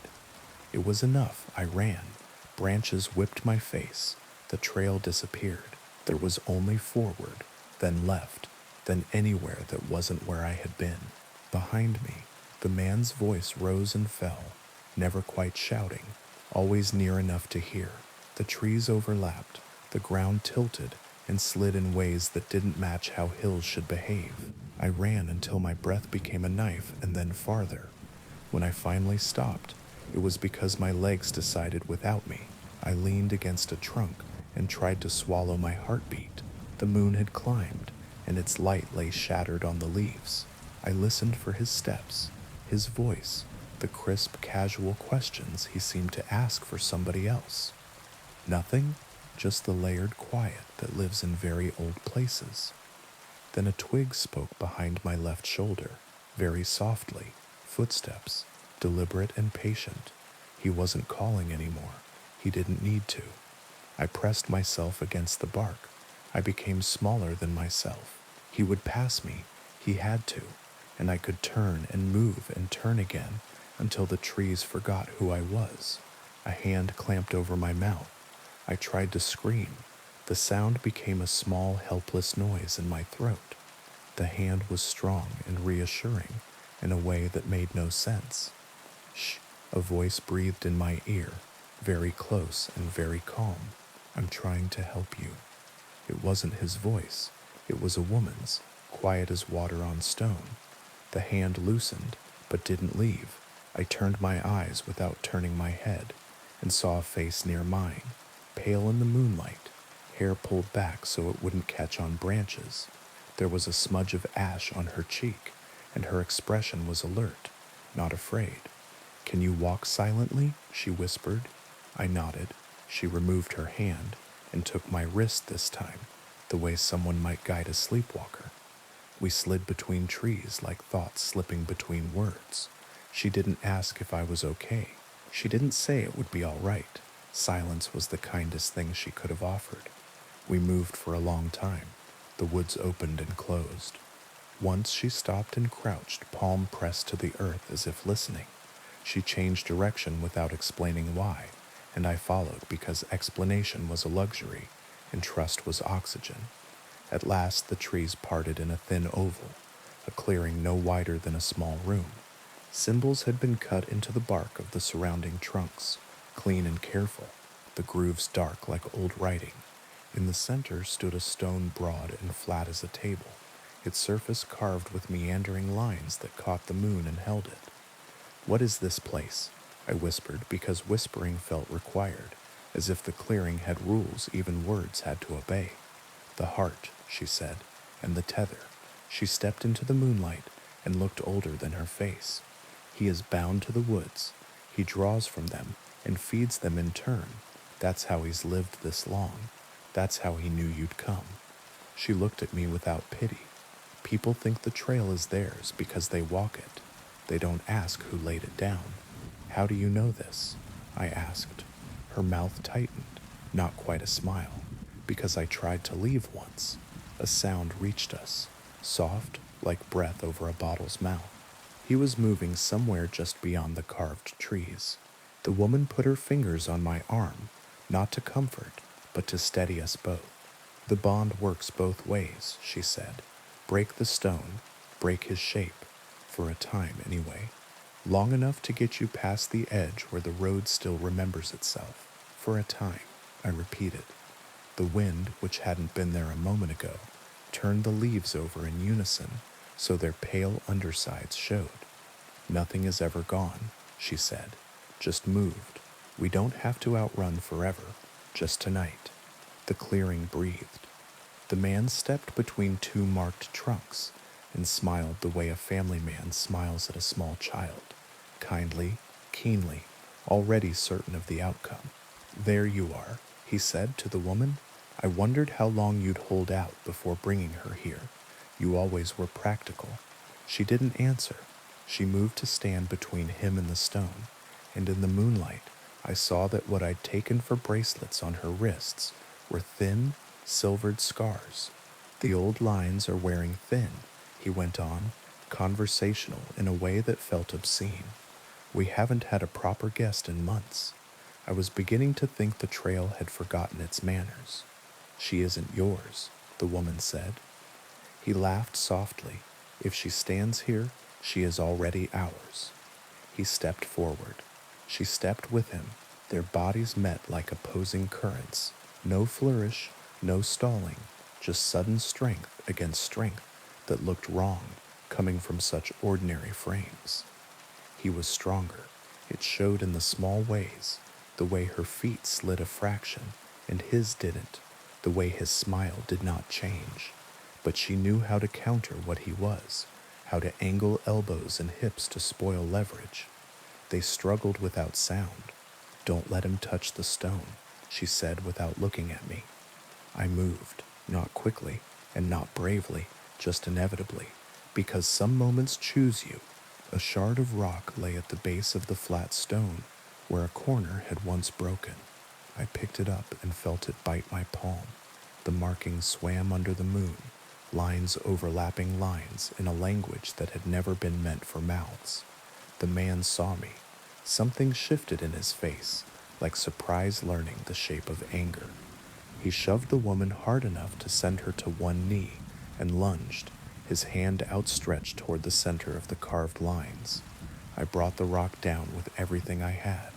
The sound that came up out of the ground was not from any throat. The trees bowed without wind. The markings flared and darkened, and then seemed to detach from the stone entirely, rising into the air like smoke before tearing themselves into shreds that vanished as they fell. The man convulsed, not like a person in pain, but like a shape remembering it had never truly been a person to begin with.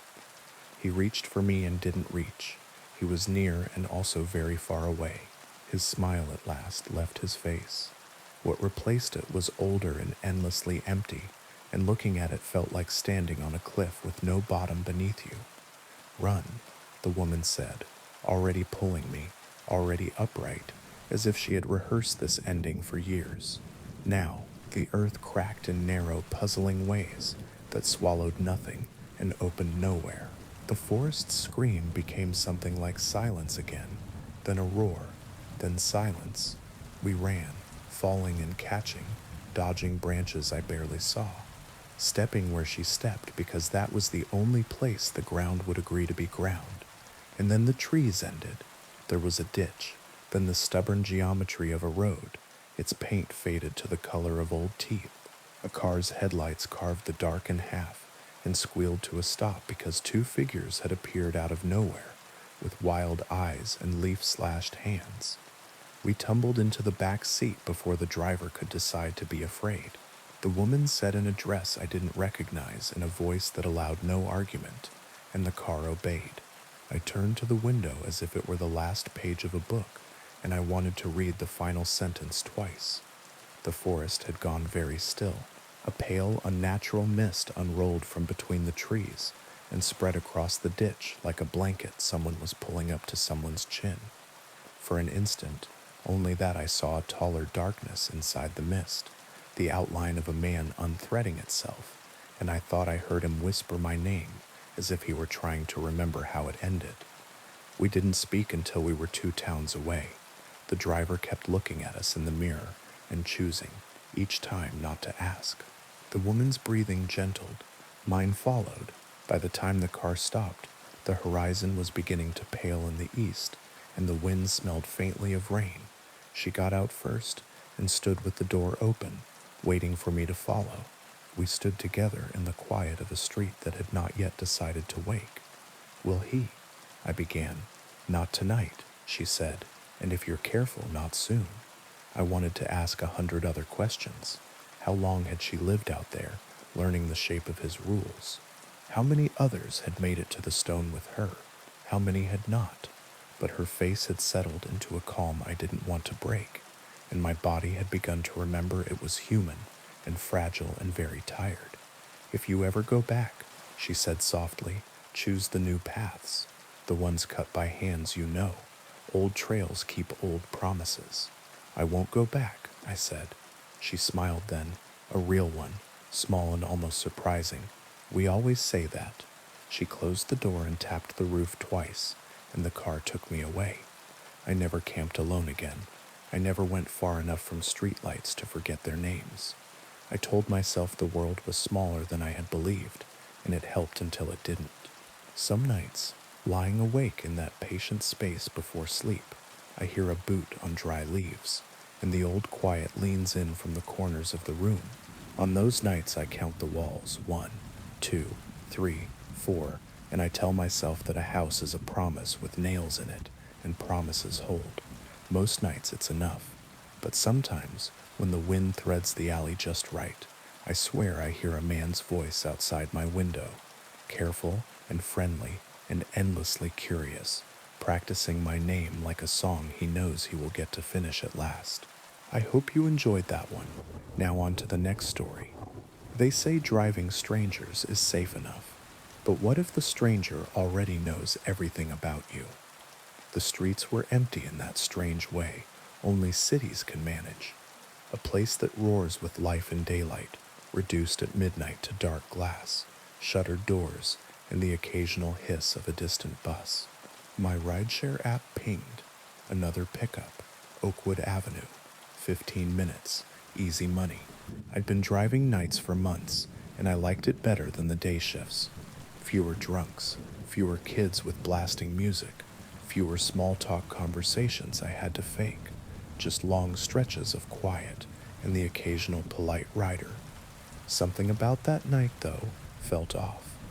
Maybe it was the way the streetlights flickered as I pulled over, or maybe it was the man waiting for me.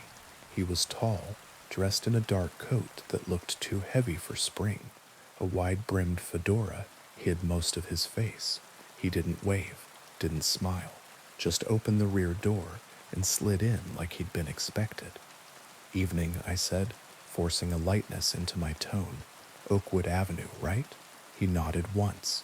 His eyes caught mine in the rearview mirror, cold, measuring, like he was making notes I couldn't see.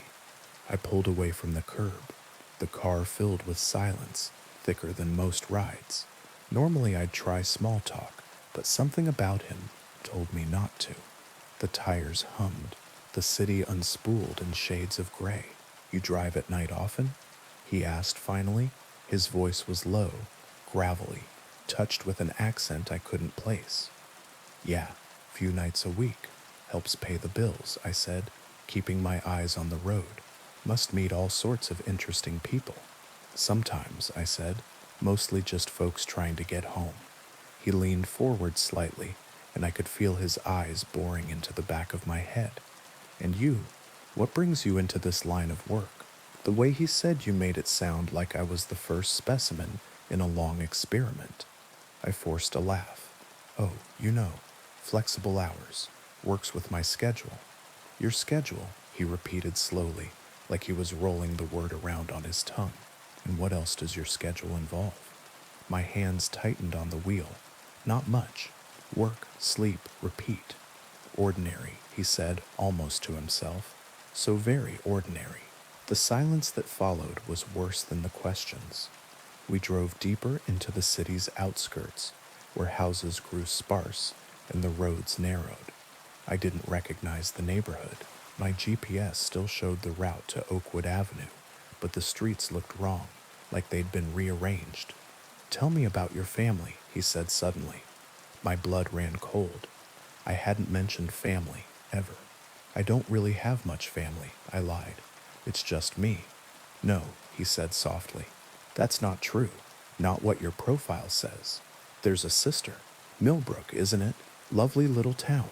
My mouth went dry. My rideshare profile didn't list anything like that. Not my sister, not her town. My voice shook. You must have me confused with someone else. His chuckle filled the car, low and mocking. Oh, I don't think so, Sarah. The sound of my own name in his mouth made my heart skip. How do you? I began, but stopped. My instinct screamed. Don't give him more. Keep driving, he said. The friendliness in his tone had been replaced by steel. We're not finished yet. I flicked a glance in the mirror. He was watching me, his hand sliding inside his coat. My pulse spiked. I didn't want to know what he was reaching for.